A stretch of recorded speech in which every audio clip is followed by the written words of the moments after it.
33 शिवयोगी भक्त महिमा शिवपूजा रहस्य विवरण. मी कृष्णयुगल गुरुतून कुलपुरास प्रयाण करीत असताना धर्मगुप्त नावाचे एक सदवेशधारी गृहस्थ भेटले. ते श्रीपादांच्या दर्शनास कुलकडेच निघाले होते. ते सुद्धा योगायोगाने पिटिकापुरला असणाऱ्या व्यंकटराय सृष्टीचे जवळचे नातेवाईक होते. मला याचे आश्चर्य वाटले की मला भेटणारे सर्व श्रीपाद प्रभूंचे भक्त होते. ते प्रभूंच्या दिव्य चरित्राबद्दल अधिक माहिती सांगणार होते. यामागे काहीतरी विशेष हेतू असावा हे नक्की.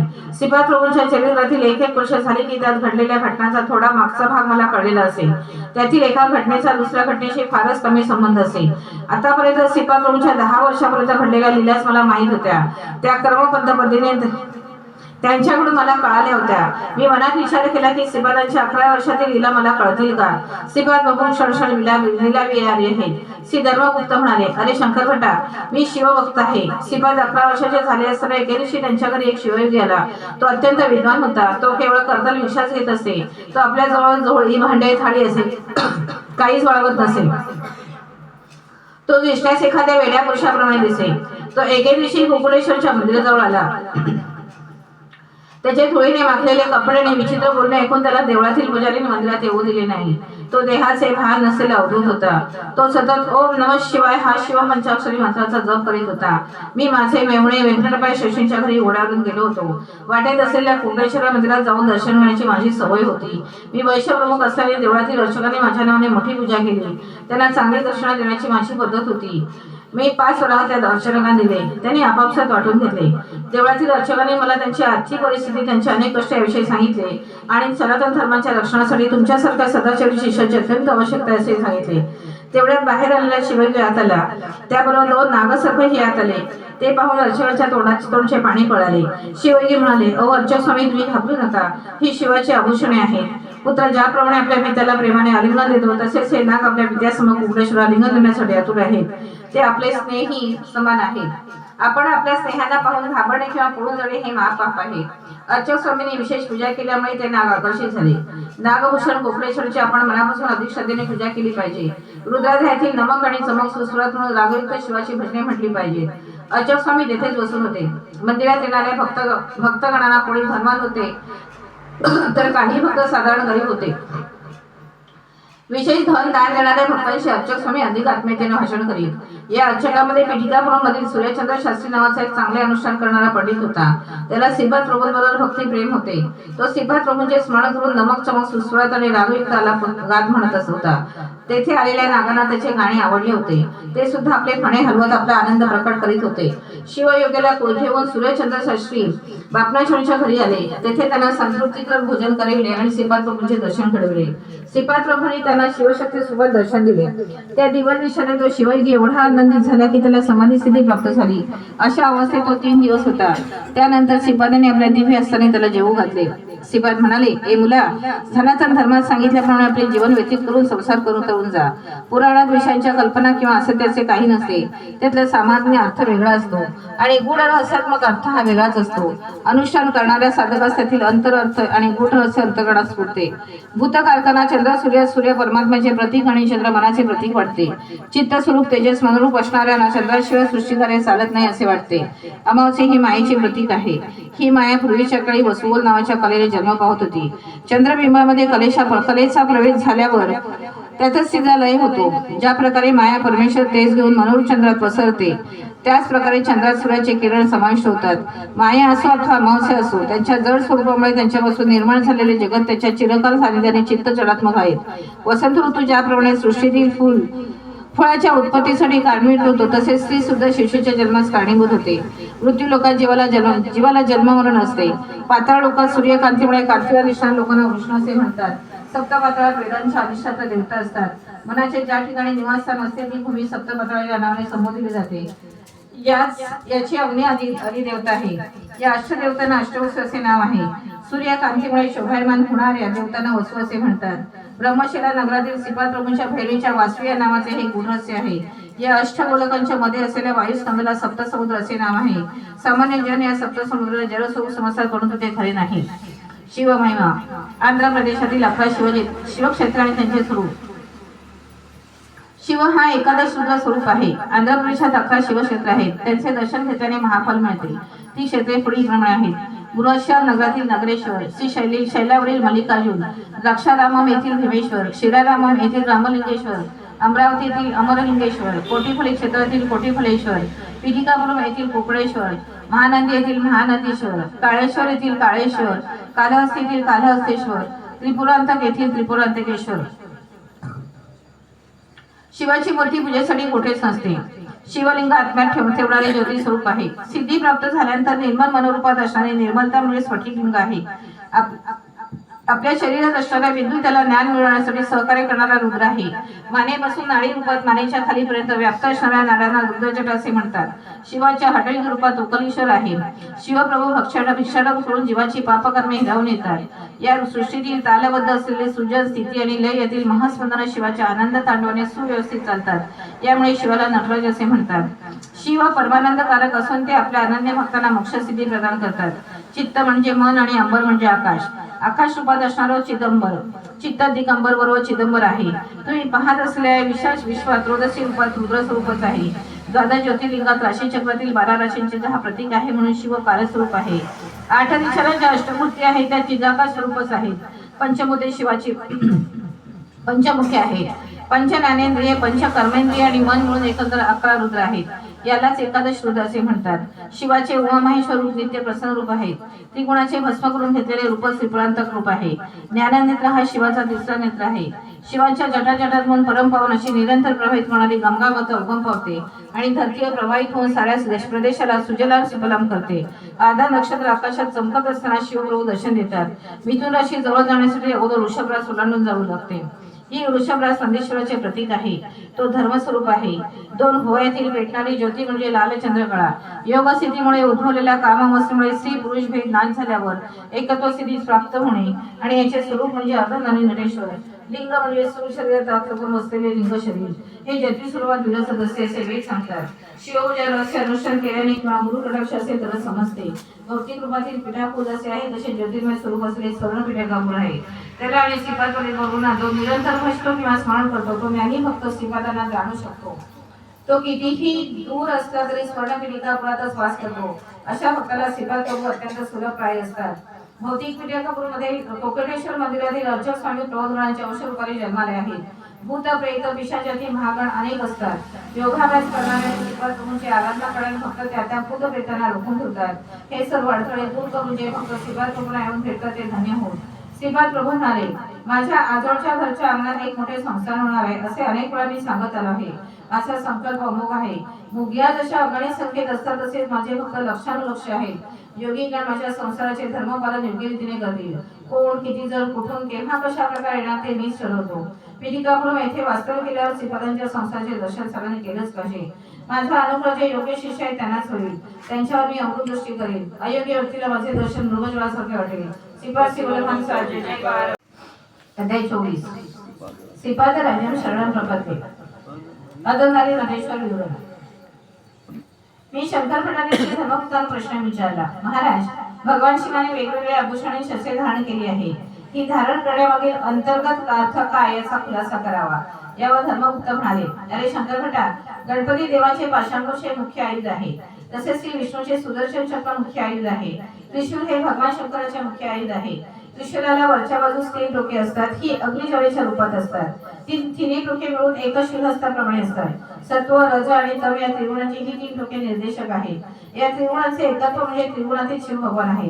हा अंतरार्थ त्रिशूल सूचित करतो. श्वासाचे चलन वलन पिंगळाने द्रव्य होऊन कपाळाच्या मध्यभागात उद्भव शिरस्थानापर्यंत जाऊन पोहोचतो.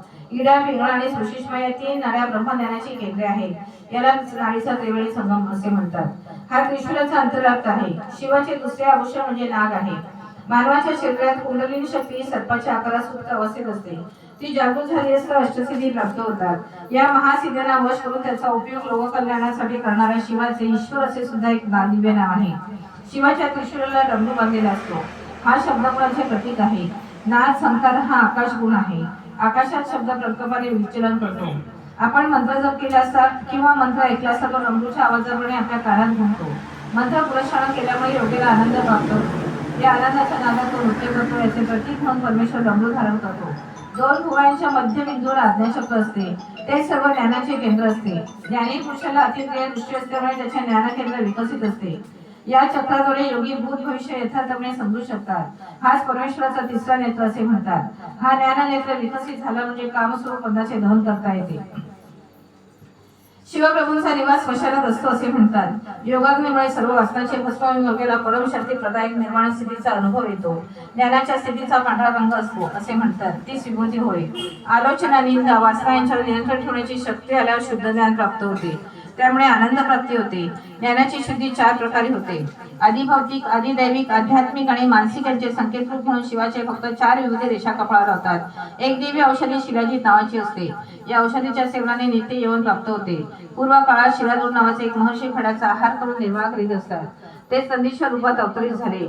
श्रीकृष्णाचा जन्म रोहिणी नक्षत्रात आणि वृषभ राशीत झाला. शिवाचे जन्म नक्षत्र आद्रा होते. उमा महेश्वराच्या अर्धनारी नटेश्वर रूपाची राशी मिथुन होती. या राशीच्या अगोदर वृषभ राशी असते. हा वृषभच नंदीश्वर आहे. नंदी हा धर्माचे प्रतीक आहे. निम्न जातीच्या कामरूपी मदनाला शिवाने दग्ध केले होते, परंतु शिवाच्या कृपेने तो निराकार रूप घेऊन उच्च प्रकृती असलेल्या दिव्य दाम्पत्य धर्माचे पालन करणाऱ्या दाम्पत्यास पुत्र रूपाने प्राप्त झाला. श्रीकृष्णाने उपमन्यू ऋषींचे शिष्यत्व करून अत्यंत निष्ठेने शिवोपासना केली होती. शिवाच्या अनुग्रहामुळे रुक्मिणीच्या पोटी मन्मथ हा प्रद्युम्न नावाने जन्म झाला. हा मन्मथ वृषभ राशीतील कामस्थान आहे. धर्मबद्ध असलेल्या कामना कोणत्याही असल्या तरी उन्नत प्रकृतीच्या असतात. त्यांची पूर्णता करणे धर्मविहित असते. भयंकर अशा तांत्रिक सिद्धी आणि शक्ती वाघाप्रमाणे प्रमाद करीत असतात. त्यांना वश करून आपल्या ताब्यात ठेवणारे शिव भगवानच आहेत. वाघ हा शक्ती देवीचे वाहन आहे. शक्तीस पूर्णपणे आपल्या ताब्यात ठेवण्याचे प्रतीक म्हणून परमेश्वर चर्मअंगी धारण करतात, म्हणून त्यांना व्याघ्र चर्मावरधारी असे म्हणतात. शुद्ध ब्रह्मज्ञान निरंतर प्रवाहित करणारी प्रज्ञा अमृतत्व सिद्ध असलेल्या शिवाच्या जटेतून वाहणाऱ्या लोकपावनी गंगेचे प्रतीक आहे. याप्रमाणे नित्य प्रसन्न तत्वामुळे मिळणारा महाप्रशांत आनंद आल्हादमय स्थितीचे प्रतीक चंद्रगौर होय. उजव्या भागात प्रवाहणारी श्वासरूपी शक्तीची पिंगळा नळी असते. डाव्या भागात प्रवाहणारी श्वासरूपी शक्ती इडा नळी नावाने ओळखली जाते. अरे शंकरभट्टा, प्राणायाम करताना उजव्या नाकपुडीने श्वास घेतल्यास उष्णता वाढते म्हणून तिला सूर्यनाडी म्हणतात. डाव्या बाजूने श्वास घेतल्यास शीतलता मिळते म्हणून तिला चंद्रनाडी असे म्हणतात. काळपुरुषाच्या शरीरातील राशीचक्रात मेष राशीपासून तुळा राशीपर्यंत उष्णता देणारे 6 महिने सूर्यनाडी असे गृहीत धरल्यास अश्विन मासापासून फाल्गुन मासापर्यंत 6 महिने शीत अर्थात कमी उष्ण असल्याने चंद्रनाडी असे समजले जाते. या चंद्र सूर्याच्या गतीमुळेच पौर्णिमा आणि अमावस्या निर्मिती होते. योगी पुरुष आपल्या वैशिष्ट्यपूर्ण साधनेने कालचक्रातील समस्त सिद्धी प्राप्त करून घेतो. त्याला भूत, भविष्य आणि वर्तमान या तिन्ही कालाचे ज्ञान योगक्षेत्रामुळे प्राप्त होते. या कालचक्राला अर्धनारीश्वर जी कोणत्याही परिस्थिती वेगळी करता येत नाही अशी जोडी समजावी. रात्र दिवस, पौर्णिमा, अमावस्या एकानंतर एक विशिष्ट कालावधीनंतर दृश्यमान होत असतात. रात्र नसेल तर दिवस आणि दिवस नसेल तर रात्र असू शकत नाही. माता पिता रूपाने संबोधित झालेले अर्धनारीश्वरच या अनंत सृष्टीच्या चलनास कारणीभूत असतात. शिवाचे कार्य संहार आहे असे आपण म्हणतो. त्याचा गंभीर अर्थ जुन्या सृष्टीचा अंत होऊन नवीन सृष्टीची निर्मिती असा आहे. सृष्टीतील बदल अतिसहजपणे होत असतात. नूतन सृष्टीचा आविर्भाव होऊन ती थोड्या काळपर्यंत त्या स्थितीत असते. नंतर मात्र त्याचा संहार अनिवार्यच असतो.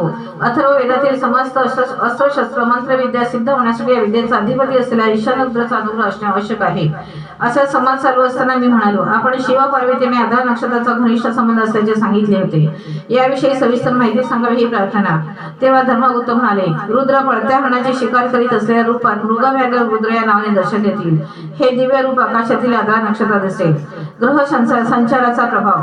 धर्मगुप्त पुढे म्हणाले, या मृगव्याघ्र रुद्राचे रूप नक्षत्र मंडळातील मिथुन आणि कर्क राशीच्या मध्ये आडवे दिसेल. या नक्षत्र मंडळाच्या जवळ राहू, केतू, शनी यासारख्या ग्रहांचा संचार झाल्यास विश्वव्यापी युद्ध, प्रलय, देवादानवांचे युद्ध, महाभारताचे युद्ध या संकटे ग्रहतीनेच येतात. कालसंहार मूर्ती म्हणजे धनुष्यबाण धारण केलेल्या उग्रमूर्ती असलेल्या रुद्राचे ध्वनिदेवता रूप असे वेदाने वर्णन केले आहे. धर्मगुप्त आपले वक्तव्य चालू ठेवीत असतात. माघ मासातील अमावस्येच्या अगोदर येणाऱ्या चतुर्दशीला महाशिवरात्री असे म्हणतात. प्रत्येक महिन्यातील अमावस्येच्या पूर्वी येणाऱ्या चतुर्दशीला महाशिवरात्री असे म्हणतात. शनी प्रदोष समय ईश्वर आराधनेचे फळ म्हणजे शनिग्रह दोषाचे निवारण. महाशिवरात्री मंगळवारी आल्यास ते अत्यंत पुण्यकारक असे म्हणतात. शनिवारी त्रयोदशी आल्यास त्याला शनिप्रदोष म्हणतात. या शुभदिनी शिवार्चन करून शनी देवास प्रिय असलेले तीळ दान करावे. शिव शनीची आदिदेवता असल्याने तिळाच्या तेलाने परमेश्वराची आराधना केली असता शनिदेवाच्या बाधेतून निवृत्ती होते.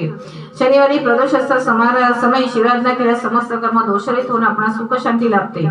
शनी ही कर्मकारक देवता आहे. शिव ही संहारक देवता आहे. शनी प्रदोष समय शिवाची आराधना सर्व प्रकारच्या अशुभ कर्माच्या महापापाचे भस्म करून शुद्ध नूतन दिव्य तेजोमय शुभ स्पंदनाने मानवाचे मन बुद्धी अहंकार चित्त यांची आत्मशुद्धी करून नवीन जन्म प्राप्त करून देते। अशा प्रकारच्या अर्चनेने शनिदेव शांत होतात। शनिवारी रात्रीच्या वेळी त्या जीवाचे सारे दुष्कर्म दोषांचे अधिष्ठान देवता महाकालीमध्ये विलीन होतात। दुसऱ्या दिवशी म्हणजे रविवारी सूर्योदयाच्या समयी सवित्र मंडळातील मध्यवर्ती असलेल्या त्या महाशक्तीचा साधकास अनुग्रह प्राप्त होतो। याच वेळी त्याच्या नूतन जीवनाची सुरुवात होते। त्याच्या अशुभ कर्माच्या पापाचे गाढोटे परमेश्वराच्या योगाने जाळले जाते। पंचभूतात्मक शिवस्वरूप शिवशंकर हे पंचभूतात्मक देवादिदेव आहेत। आपल्या शरीरातील मूलाधार केंद्रात पृथ्वी तत्व असते। याचेच प्रतीक म्हणून साधकाकडून पार्थिव लिंगाची पूजा केली जाते। स्वादिष्ठान चक्रात जलतत्व असते, याचे प्रतीक जललिंग आहे। मणिपूर चक्रात अग्नी तत्व असते, त्याचे प्रतीक ज्वाललिंग आहे। याला हिरण्यस्तंभ असे सुद्धा म्हणतात। कंठस्थानात म्हणजे विशुद्ध चक्रात वायू तत्व असते, याचे प्रतीक वायुलिंग आहे। हृदयातील आकाशस्थानात असलेल्या लिंगाला चिदंबर लिंग असे म्हणतात। या पंचभूतात्मक लिंगांची आराधना दर्शन अर्चना हे विशेष फलप्रद असते। आकाशलिंग म्हणवल्या जाणाऱ्या चिदंबर लिंगाला आकारच नसतो। चिदंबर क्षेत्रात पडद्याच्या मागे लपवलेले चिदंबर रहस्य म्हणजे पडदा उचलल्यानंतर मध्ये काहीच नसते। शुद्ध आकाश म्हणजे शिवाचे आत्मलिंग होय। हृदय चित्तस्थान असल्याने आत्म्याचे निवासस्थान आकाशच असते। वास्तविक पाहता आकाशाला आकारच नसतो। एकाग्र चित्ताने निज तत्वाचे ध्यान करणाऱ्या योग्यांना त्यांच्या हृदयात समस्त सृष्टी संपूर्ण ब्रह्मांडाचे नक्षत्रांचे ताऱ्यांचे वगैरे दर्शन होते। परमेश्वर सर्वव्यापी आहे।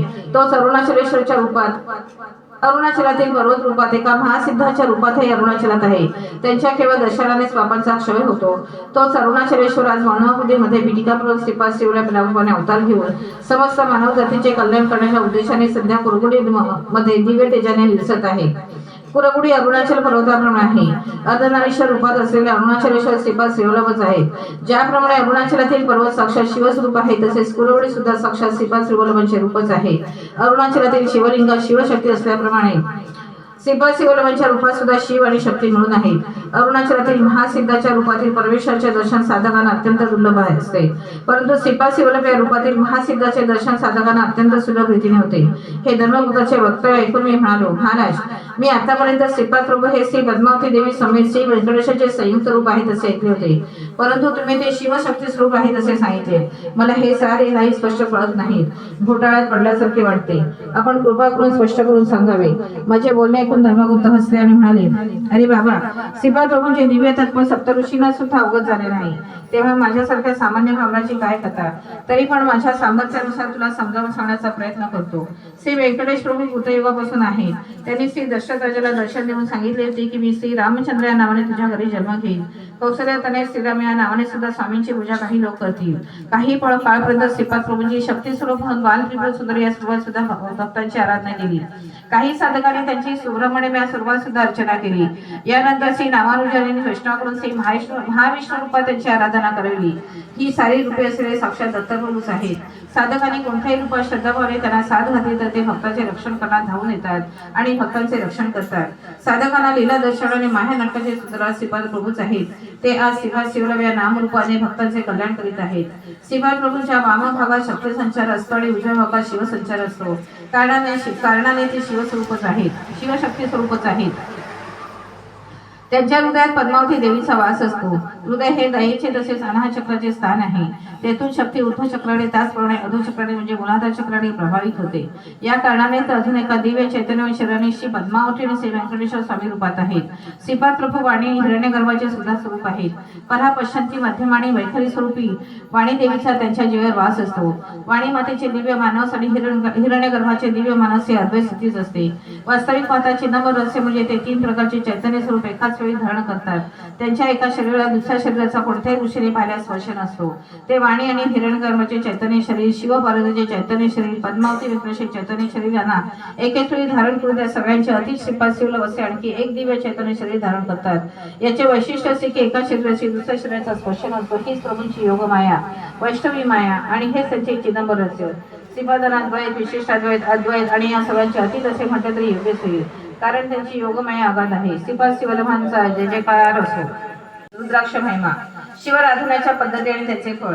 धर्मगुप्तांना मी प्रश्न केला, महाराज, शिवराधना कशी करावी, त्यातील विविध पद्धतींचा बोध करून माझ्यावर अनुग्रह करावा। श्री धर्मगुप्त म्हणाले, ओम नमः शिवाय या शिव पंचाक्षरी मंत्राचे जपानुष्ठान करून शिवाची आराधना करावी ही पहिली पद्धत। महानासाचे विधान करून ही दुसरी पद्धत आणि रुद्राभिषेकाने शिवार्चन करणे ही तिसरी पद्धत। पंचाक्षर मंत्रातील 5 अक्षरी पंचमहाभूतांची प्रतीक आहेत. जीव हा पशुप्रमाणे ममता, मोह आदीच्या बंधनात फसल्यामुळे त्याला पशु म्हटले गेले आहे. पशुबंधाचे विमोचन करणारा पशुपतीनाथ आहे. शिव पंचाक्षरी मंत्राचे शास्त्रात पंचकोली नक्षत्राप्रमाणासारखे वर्णन आढळते. या पंचकोली मंत्रात मोक्ष प्रदान करणारे मंत्र पहिल्या वर्गाचे, भोग भाग्यादी वर्णन देणारे दुसऱ्या वर्गात समाविष्ट असतात. जलतत्वाचे नाळाचे पाणी, अग्नितत्वाचे दीपाराधन, वायुतत्वाचे सुगंधित धूप आणि आकाश तत्वाचे घंटानाद असे उच्चार येतात. पंचाक्षरातील 5 अक्षरे त्यांच्या त्यांच्या तत्वानुसार साधना करणाऱ्या साधकांना 5 रंगाचे तत्वांचे दर्शन घडवितात. पांढऱ्या शुभ्र मोत्यासारखा पांढरा पादरस किंवा चांदीसारखा चकचकीत प्रकाश, प्रवाळासारखी अरुण कांती, पिवळ्या हळदीसारखी सोनेरी कांती, निळ्या वर्णात निळ्या आकाशासारखी विश्वव्यापी कांती, शुद्ध धवल कांती, भूमध्यात 5 रंगाची ज्योत प्रकाशित होणे याला विशेषवरी सभ्योपासन असे नाव दिले आहे. यंत्र, पंचतत्व साधना, योग साधन, आत्मसमर्पण हे सर्व प्रधान असे साधनांश आहेत. या पद्धतीने देहात्मबुद्धीचा नाश होतो.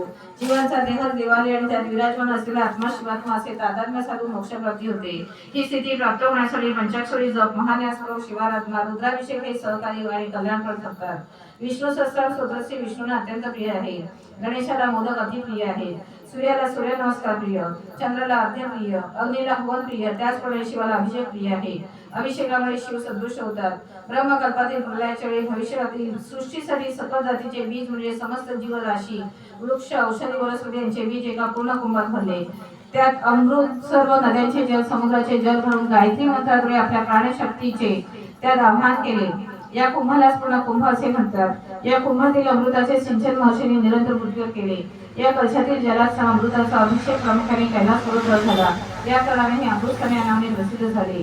श्रावण पौर्णिमेच्या दिवशी अमरनाथ गुहेत बर्फाचे शिवलिंग तयार होते. या दैवी शिवलिंगाचे दर्शन घेतल्यास समस्त पापापासून निवृत्ती होते. वशिष्ठ आणि अगस्त्य मुनींचा जन्म. जेव्हा पूर्ण कुंभ सोडले गेले होते तेव्हा त्याच्यातून 2 महामुनी अवतरित झाले. यापैकी पहिले वशिष्ठ मुनी आपल्या शुभ्र तेजाने तळपत होते. दुसरे अगस्त्य मुनी नीलवर्णाचे असून त्यांची कांती अत्यंत तेजोमय होती. ते मित्र वर्णांच्या अंशरूपाने जन्माले.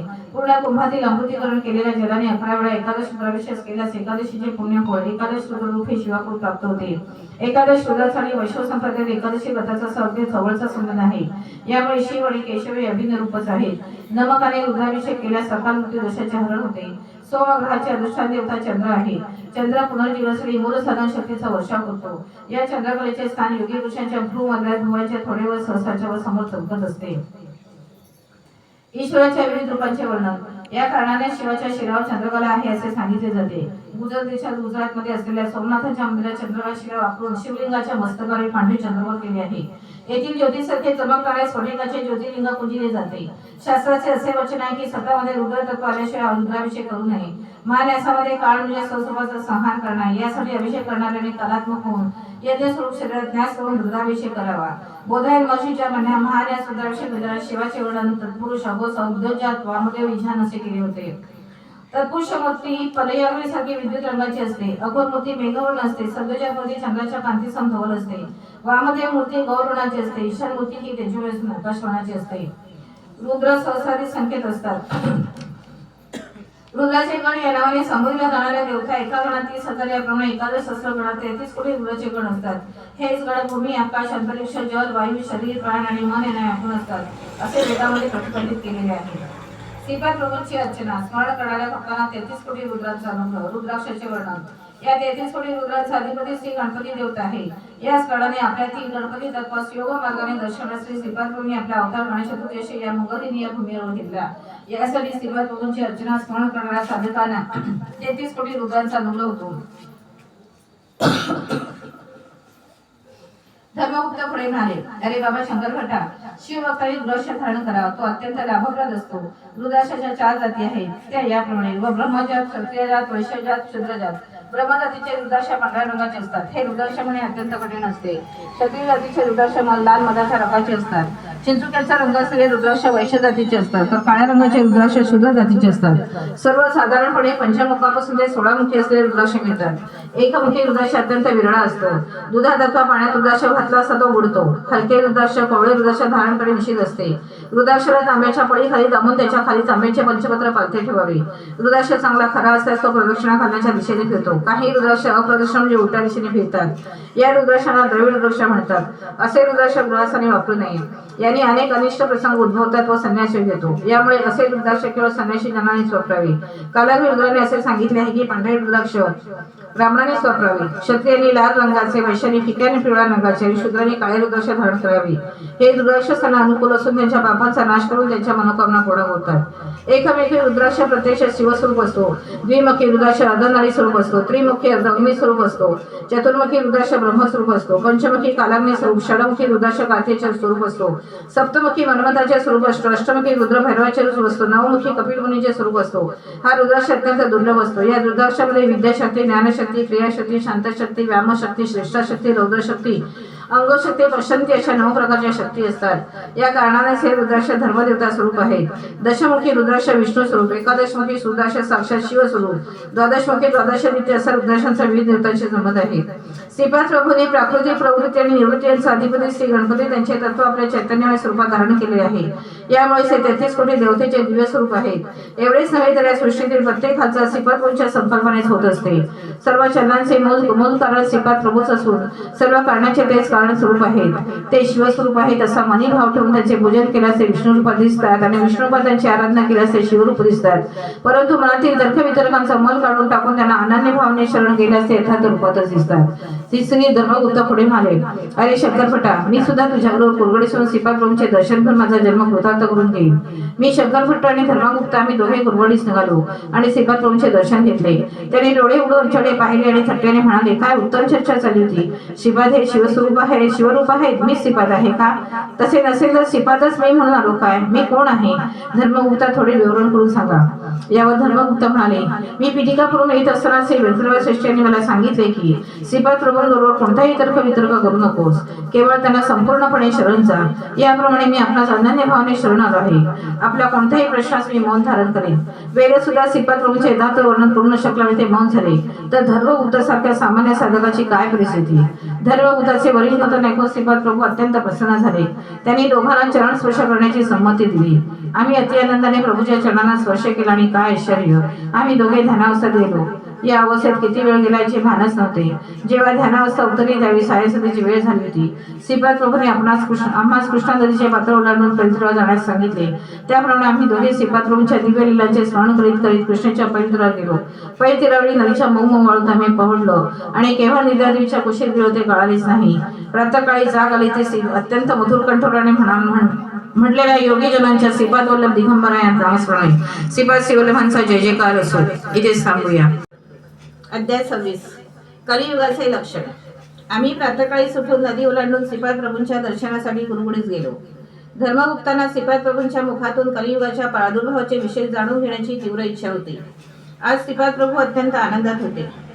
त्यांची कारुण्यामृताची वर्षा करणारी अमृतदृष्टी साऱ्या साधकांना एका आगळ्या वेगळ्या आध्यात्मिक आनंदाचा ठेवा प्रदान करीत होती.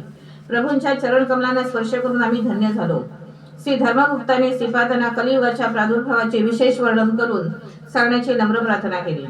श्रीपाद प्रभू म्हणाले, साधकांनो, काळ हे परमात्म्याचे विराट स्वरूप आहे. सूर्याला कालात्मक असे सुद्धा म्हणतात. धनिष्ठा नक्षत्रापासून प्रारंभ केलेली सूर्याभोवतीची श्रवण नक्षत्राची परिक्रमा परत फिरून धनिष्ठा नक्षत्रापर्यंत येण्याच्या काळास ब्रह्मकल्प असे म्हणतात.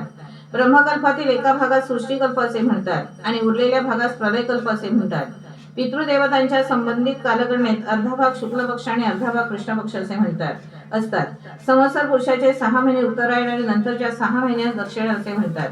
संपूर्ण कालचक्राचे दर्शन योगी आपल्या शरीरात करतात.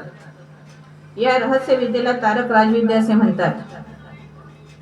तारक राजयोगात शरीरालाच ब्रह्मांड मानतात. समस्त लोक यातच समाविष्ट झालेले आहेत. आपल्या शिरस्थानाला ब्रह्मलोक असे म्हणतात. या शिरस्थानात आचार विचार असतात. नाभीमध्ये विष्णुलोक असतो. आपल्या हृदयात रुद्रलोक असतो. पितृलोक आपल्या वीर्यकणात जनुदेवता स्वरूपात वास करतात.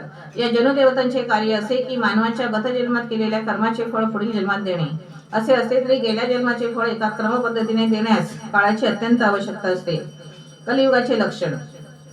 पितृदेवता म्हणजे आपले दिवंगत झालेले पूर्वज नव्हे. स्वर्गवासी झालेले आपल्या माता पिता आजी आजोबा यांच्या नावाने आपण केलेल्या श्राद्ध पक्षाचे फळ स्वीकारून त्यांना उत्तम गती प्राप्त करून देणारे जनुदेवताच असतात. या जनुदेवतांना जन्म नसतो. योगीजन आपल्या शरीरातच सृष्टीतील 6 ऋतूंचे दर्शन करतात. एका वर्षात 12 पौर्णिमा आणि 12 अमावस्या असतात. हे 24 पर्वत गायत्रीचे चतुर्विंशती छंद असतात.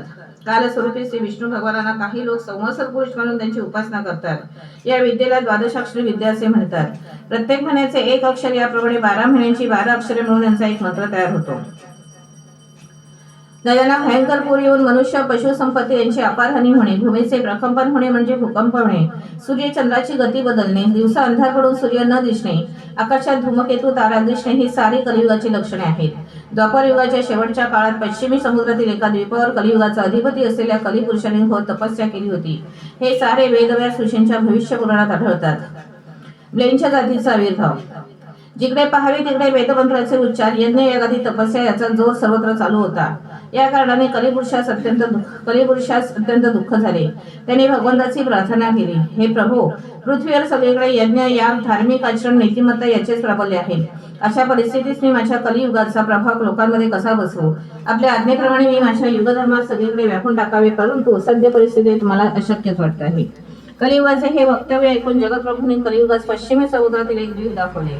ब्लेंच्या जातीचा मूलपुरुष आदम आणि स्त्री हव्यावती या दोघांना जगतप्रभूंनी कलियुगास दाखवले। त्या स्त्री पुरुषास विहार करण्याचे एक अत्यंत रमणीय उद्यान निर्माण केले। वास्तविक पाहता ते स्त्री पुरुष भाऊ बहीण होते, परंतु कलियुगाने सर्परूपाने त्यांच्या शरीरात प्रवेश करून त्यांच्यात कामभावनेचे बीज पेरले आणि अधर्मी संतान उत्पन्न करण्यास प्रेरित केले। ते दोघे अशा प्रकारे पती झाल्यावर त्यांच्यातील दिव्य शक्ती अदृश्य झाली। कालांतराने या जोडीपासून कलिधर्माच्या मूळमनी छातीचा आविर्भाव झाला। द्वापर युगाच्या अंती म्हणजे 2800 वर्षांतर मलय देशात ब्लेंच्या जातीच्या संततीची अभिवृद्धी होणार असल्याचे भविष्य पुराणातील प्रत्येक सर्व पर्वत कथन केले आहे। दिनांच्या पर्वताजवळ आदम आणि हव्यादी या दोघांनी आपल्या पापाचे फळ अनुभवून आर्य धर्मात दूषण लावणारी अभक्ष भक्षण करणारी दुराचारी अशा संततीची वृद्धी केली। श्रीपाद प्रभू म्हणाले, मी कल्की अवतार घेऊन कोट्यवधी अधर्मी व दुराचारी लोकांचा नाश करून पुनरपी सत्ययुगाची स्थापना करणार आहे। हा फार दूरच्या भविष्यातील माझा कार्यक्रम आहे। श्रीपाद श्री वल्लभांचा जय जय प्रबंधे। अध्याय 27. पंचदेव पहाड प्रांतात विरूपाक्षाची भेट। श्री धर्मगुप्त आणि मी कृष्णेच्या अलीकडील तीरावर बसलो। ती मध्यान्हाची वेळ होती। त्या दिवशी गुरुवार होता। गुरुवारी श्रीपाद प्रभू 20 एकेच वेळी भिक्षा स्वीकारीत, असा हा परमपवित्र गुरुवार व त्याची मध्यान्ह वेळा होती। पंचदेव पहाड या स्थळी आता गवताची कुटी बांधावी असा श्रीपाद प्रभूंचा आग्रह होता। ही कुटी एका दिवसातच बांधा असे सुद्धा ते म्हणाले होते, परंतु पंचदेव पहाडाचा तो परिसर आमच्या परिचयाचा नव्हता। कुटी बांधण्यास सोयीस्कर जागा हवी होती। बांधकामाचे साहित्य, गवत, काठ्या, दोऱ्या, पाने इत्यादी काहीच वस्तू आमच्याकडे नव्हते। कुटी बांधण्यास हवे असलेले कामगार सुद्धा तेथे नव्हते। पंचदेव पहाड सणाचे महत्व। कुठे जावे असा निश्चित विचार मनात नव्हता। या परिसरात आम्ही वाटसरूप्रमाणे इकडे तिकडे फिरत होतो। फिरत आम्ही एका शेतकऱ्याच्या शेतात गेलो। तेथे तो आपल्या जनावरांसाठी गोशाळेचे निर्माण करीत होता। शेतात एका स्वच्छ जागी एका उंच ओटा बांधला होता आणि त्यावर शेताच्या मालकासाठी गादी बसण्याकरता घालून ठेवली होती। त्या गादीवर बसलेल्या मालकाने आम्हास बोलावून आमचे स्वागत केले आणि आम्हास भोजन दिले। आम्ही भुके जळलेच होतो। शूद्राच्या घरचे भोजन करावे का नाही ही शंका आमच्या मनात क्षणभर डोकावून गेली। तेव्हा त्या शेताचा मालक चिडून म्हणाला, आमची जनावरे सोडून नेऊन दुसऱ्या प्रांतात तुम्हाला शूद्राचे भोजन घ्यावे की नाही अशी विचित्र शंका आली का? त्या मालकांच्या दृष्टीने आम्ही चोर ठरलो होतो, परंतु भुकेमुळे आम्ही तेथील भोजन केले। त्या शेताच्या मालकाचे नाव विरूपाक्ष असे होते। भोजन झाल्यावर आम्हा दोघांना एका थोड्यात बांधण्यात आले। मी एक गरीब ब्राह्मण आहे, माधुकरी मागून आपला उदरनिर्वाह करतो असे अत्यंत दिनाने त्याला सांगितले। माझ्यावर एक मन अजिबात नाही हे सुद्धा मी पुन्हा सांगितले। यानंतर त्या शेताच्या मालकाचे लोक धर्मगुप्ताला धन असेल या विचाराने त्याच्याकडे गेले आणि त्यांच्याकडे असलेले सारे धन हिसकावून घ्यावे अशा विचारात होती। श्रीपाद प्रभूंची कल्पना ती दिला। आमची सत्यस्थिती परोपरीने समजावून सांगितली तरी त्याचा त्या शेताच्या मालकावर काहीच परिणाम झाला नाही। त्याच्या आज्ञेनुसार आम्ही बंदिस्त होतो। काय करावे ते सुचत नव्हते। त्याच वेळी एक यात्रेकरूंचा घोळका तांडा तेथे आला। या यात्रेकरूंना शिवकावडी नावाचा एक भक्त होता। हे यात्रेकरू वास्तविक करण्याचा परमेश्वरीकडे कावडी नेत असतात। हे भक्तगण त्रिकोण लावतात, घंटानाद करीत श्री कन्यका परमेश्वरीची स्तुती करीत धरीत गीते गात आपले मार्गक्रमण करतात। गंगेच्या पवित्र जलाची कावड शुभ कार्यासाठी किंवा वासवी मातेच्या जयंतीच्या उत्सवासाठी ते भक्तांना वाहून आणतात। या यात्रेकरूंमध्ये अजून एक प्रकारचे साधक असतात। त्यांच्या काठीचा एक पट्टा बांधलेला असतो। या पट्ट्यामध्ये तलवार, कवच, विविध प्रकारची इंद्रिय शस्त्रे असतात। या लोकांच्या समुदायात वीरमुष्टीचे नाव आहे। हे लोक नामाचा जयघोष करीत घंटानाद करीत देतात। त्या शेतकऱ्याने आलेल्या यात्रेकरूंना आणि वीरमुष्टी लोकांना भोजन देऊन त्यांचा सत्कार केला। त्यानंतर आम्हाला बंधनातून मुक्त करून गोशाळेच्या निर्माण कार्यात मदत करा असा आदेश त्या शेताच्या मालकाने दिला। आम्ही कामास लागलो। सायंकाळी काम संपल्यावर विरूपाक्षाने आम्हास प्रश्न केला, गोष्टीतील गोष्टी वीरमुष्टीचा अर्थ काय? आम्हास तो अर्थ माहीत नसल्याने आम्ही त्या शेतकऱ्यास असे सांगितले। त्या दिवशीचे सायंकाळचे भोजन सुद्धा त्याने आम्हास दिले। गायींच्या संरक्षणाचा भूमिका राखली तेथे चुकावे असे ते शेतकऱ्याने आम्हाला सांगितले. नंतर तो शेताचा मालक आपल्या सेवेकऱ्यांबरोबर हसत खेळत निघून गेला. त्या रात्री आम्ही मध्यरात्रीपर्यंत श्रीपाद प्रभूंचे नामस्मरण दिव्य लीलांचे स्मरण करीत होतो. त्यानंतर आम्हाला झोप लागली तेव्हा सकाळी सूर्याची किरणे अंगावर पडताच घाईने उठून बसलो. आजूबाजूस पाहिले तेथे गायी नव्हत्या. आजूबाजूचे शेतकरी येऊन विचारू लागले किती जागा त्यांनी किती किमतीस विकत घेतली. आम्ही काल घडलेला वृत्तांत त्यांना संपूर्णपणे सांगितला, परंतु त्यांनी आम्हा दोघांना वेड्यातच काढले. आमच्या मनात एकच प्रश्न सतत घोळत होता, काल पाहिलेले दृश्य खरे का हे दिसत असलेले खरे. अशा संभ्रमित अवस्थेत असतानाच एका अपरिचित गृहस्थ आला. त्याने आम्हास विचारले, श्री वासवी कन्यका देवीचा जन्म वैशाख शुद्ध दशमीच्या दिवशी झाला की सप्तमीच्या दिवशी. या प्रश्नास उत्तर देताना श्री धर्मगुप्त म्हणाले, श्री वासवी मातेचा जन्म वैशाख शुद्ध दशमीच्या दिवशी मध्यान्ह समयी झाला. त्या दिवशी शुक्रवार होता. हे उत्तर ऐकून तो अपरिचित गृहस्थ म्हणाला, तुम्ही दोघे वेडे आहात. त्या गृहस्थाने श्रीपाद प्रभूंबद्दल काढलेले उद्गार आम्हाला आवडले नाही, परंतु गुरुकुळी सत्काळ जाण्यास निघण्याचा विचार करून आम्ही मार्गस्थ झालो. आमच्या दोघांकडे नावाड्यास देण्यास पैसे नव्हते. ही गोष्ट आम्ही नावे चढण्यापूर्वी सांगितली. त्यामुळे नावाड्याला दया होऊन त्याने आम्हास नावेत बसू दिले. नाव चालू झाल्यावर नावाडीची दृष्टी धर्मगुप्तांच्या बोटातील अंगठीवर गेली. त्याने ती काढून घेतली, परंतु स्वतःजवळ न ठेवता कृष्णेच्या पाण्यात टाकून दिली. आम्ही नदी पार करून कुरकुडीस पोहोचलो. त्यावेळी श्रीपाद प्रभू कृष्णा नदी स्नान सध्यादी अर्पण तपश्चर्येसाठी बसले होते. श्रीपाद श्री वल्लभांचा जय जयकार प्रपद्ये. अध्याय 28. श्रीपाद श्री व्यंकटेश्वर स्वामी आहे. विष्णू महाविष्णू, लक्ष्मी महालक्ष्मी, सरस्वती महासरस्वती, काली महाकाली यांच्या स्वरूपाचे वर्णन. तो शुक्रवारचा शुभ दिवस असून श्री वासवी कन्यका देवीच्या जयंतीच्या उत्सवाचा परम मंगल दिन होता. प्रातःकाळी श्रीपाद प्रभू कृष्णेच्या पाण्यावरून चालत चालत पैलतीरावर पोहोचले. आम्ही नावेत बसून नदी ओलांडून पैलतीरावर आलो. त्यावेळी सकाळचे 7 वाजले होते. तिरुमला महाक्षेत्रात श्री व्यंकटेश्वर स्वामींची श्री लक्ष्मी स्थानाकडून पूजा अर्चना इत्यादी स्वीकारण्याची ती शुभ वेळा होती. श्रीपाद श्री वल्लभ काल त्या शेताच्या मालकाने निर्माण केलेल्या गोशाळेत प्रवेश करून ध्यानस्थ बसले. त्याचवेळी आम्ही सुद्धा गोशाळेत पोहोचलो. पंचदेव पहाड या परिसरात श्रीपाद प्रभूंचा सत्संग प्रारंभ करण्याचा तो मंगल समय होता. बघावे ते आश्चर्यच. श्रीपाद प्रभूंचा देह एकाएकी अत्यंत तेजविंच होत होता. ते महाते चारी दिशांना हळूहळू व्यापू लागले. त्यावेळी प्रभूंचे शरीर प्राकृतिक शरीरासारखे न दिसता एका अत्यंत तेजोमय मूर्तीप्रमाणे दिसत होते. थोड्या वेळानंतर श्रीपाद प्रभू गोशाळेतून बाहेर आले. सर्वसाधारण मानवाप्रमाणे सूर्याच्या उन्हात त्यांची छाया भूमीवर पडत असे, परंतु आज आश्चर्य घडले. त्यांची छाया भूमीवर पडत नव्हती. चालताना मातीमध्ये त्यांची पदचिन्हे नित्य उमटत असत, परंतु आज मात्र एक सुद्धा पदचिन्ह उमटले नव्हते. त्यांनी सूर्याकडे तीक्ष्ण नजरेने पाहिले. त्यांचे शरीर दिव्य तेजाने भरून जाऊन ते सारखे वाढत होते. थोड्याच वेळात आमच्या दृष्टीसमोर श्रीपाद प्रभूंचे विशाल तेजमय रूप सूर्यामध्ये विलीन झाले. त्या सूर्यबिंबात आम्हास एका दिव्य शिशूचे दर्शन झाले. ते बालेरूप पृथ्वीवर वेगाने येत होते. त्या बालकाचे चरण भूमीवर पडताच आम्हास काही दिसेल असे झाले. श्रीपाद प्रभू मंद हास्य करीत होते. त्यांनी सूर्याकडे पुन्हा एकदा तीक्ष्ण नजरेने पाहिले. त्यावेळी आम्हास पुनरुपी सर्व काही स्पष्ट दिसू लागले. आम्हाला सुद्धा त्यांनी सूर्याकडे पाहण्यास सांगितले. आम्हास त्या लालबंद सूर्यबिंबात एक अत्यंत सुंदर अशी तीव्र तेजमधी बालिका दिसली. ती बालिका हास्यवदनाने भूमीवर येत होती. तिचे चरण भूमीस लागताच आम्हास पुनरुपी काही दिसेनासे झाले. आम्ही आश्चर्याने चौफेर पाहू लागलो. त्या गोंडस बालिकेने आमच्याकडे पाहिले आणि स्मित हास्य केले. तेव्हा आम्हास पुन्हा सर्व काही दिसू लागले. त्या बालिकेस श्रीपाद प्रभूंनी अत्यंत प्रेमाने आदराने उचलून घेतले. त्यावेळी श्रीपाद प्रभूंचे वय 16 वर्षाचे व त्यांच्यासारख्या दिसणाऱ्या त्या अजान कन्याचे वय 3 वर्षाचे होते. तिने अंगावर भरजरी रेशमी वस्त्रे परिधान केलेली असून त्याला शोभतील अशी दिव्य आभूषणे सुद्धा घातली होती. ती बालिका आणि श्रीपाद प्रभू त्या गोशाळेत गेले. मी आणि धर्मगुप्त हे अद्भुत दृश्य अत्यंत आश्चर्य, भय आणि संग्रम त्रिविध भावनांनी पाहत होतो. माझ्या मनात शंका आली की हे सारे इंद्रजाल तर नव्हे ना. माझ्या मनातील भावना ओळखून श्रीपाद प्रभू म्हणाले, अरे शंकर भटा, हे काही इंद्रजाल नाही, हा माझा स्वभावच आहे. ही माझी दिव्य प्रकृतीच आहे. माझ्या संकल्पानेच भूमी आकाश होतात. माझ्या संकल्पानुसार ब्रह्मासृष्टीची निर्मिती करतात. त्यावेळी निरनिराळी व्यक्तित्व निर्माण केली जातात. अदृश्य असलेली प्राकृतिक शक्ती साकार होते. सगुण रूपी सृष्टी व्यक्तिरूपाने साकार होते. मी ब्रह्मस्वरूपच आहे, म्हणजे ब्रह्माची प्रेरणाच आहे.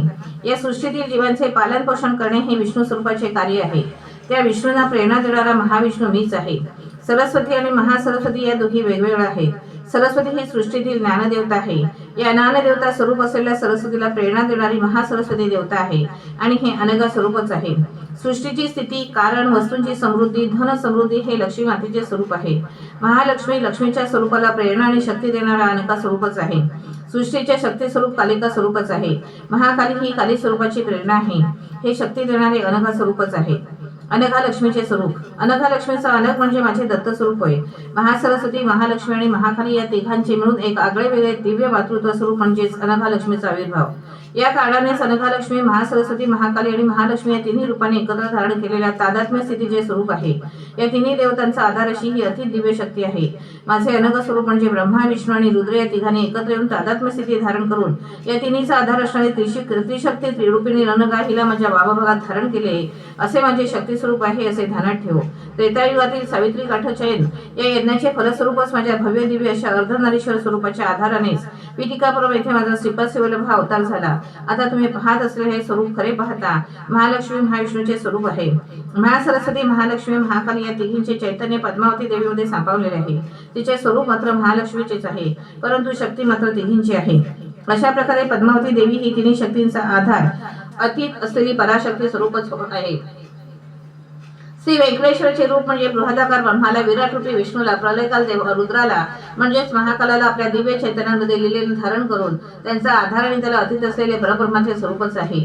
श्रीपाद वल्लभ म्हणजे मायारूपी श्री पद्मावती व्यंकटेश्वर अर्धनारी स्वरूपात आहे तसे समज. श्रीपाद प्रभूंचे वक्तव्य ऐकल्यावर मी म्हणालो, गुरु सार्वभौमांचा जय जयकार असो. आपण एकदा मी श्री पद्मावती व्यंकटेश आहे असे म्हणता, थोड्या वेळात मी अनघालक्ष्मी समेत असणारा अनघ आहे असे म्हणता. माझ्या मंदबुद्धीला याचा बोध होत नाही. आपण कृपा करून माझा उद्धार करावा. त्यावेळी दिनांचे नाथ सद्गुरू श्रीपाद प्रभू म्हणाले, महालक्ष्मी आणि पद्मावती या मूलतः एकाच तत्वाच्या आहेत. ती जेव्हा महालक्ष्मी तत्व स्वीकारते तेव्हा माझ्यातून विष्णू तत्वाचा प्रादुर्भाव होतो. ती जेव्हा पद्मावतीचे तत्व स्वीकारते तेव्हा माझ्यातून तिचा प्रभू व्यंकटेश्वर तत्वाचा आविर्भाव होतो. जेव्हा जेव्हा सगुण साकार तत्वांचा आविर्भाव होतो त्या तत्वांच्या मर्यादा, त्यांचे आचार आदी गोष्टींचे अचूक पालन करावे लागते. माझी दिव्य भगिनी ही महाशक्ती कृष्ण अवतारात योगमायेच्या रूपात अवतरित झाली होती. नंतर ती आपले कार्य संपवून अंतरिक्षात गुप्त झाली.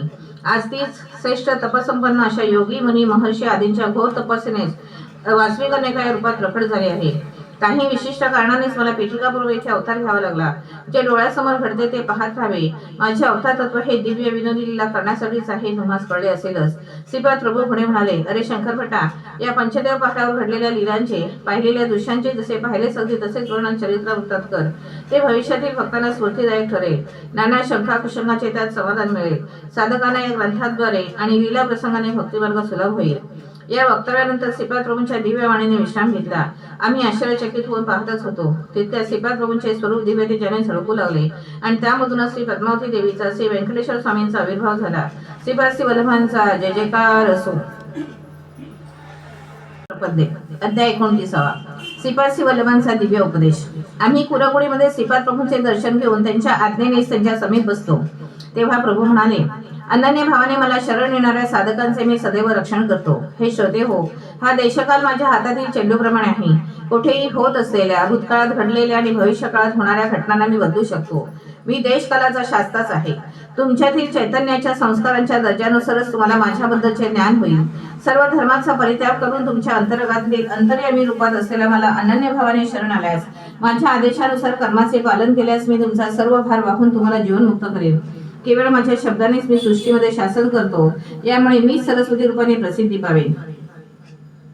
कलियुगातील मानव हा हिरण्यकशिपू सारखाच असेल. त्यांच्या समस्या, भाव आणि आचार विचार या सर्वच गोष्टी अत्यंत कठीण स्वरूपाच्या असतील.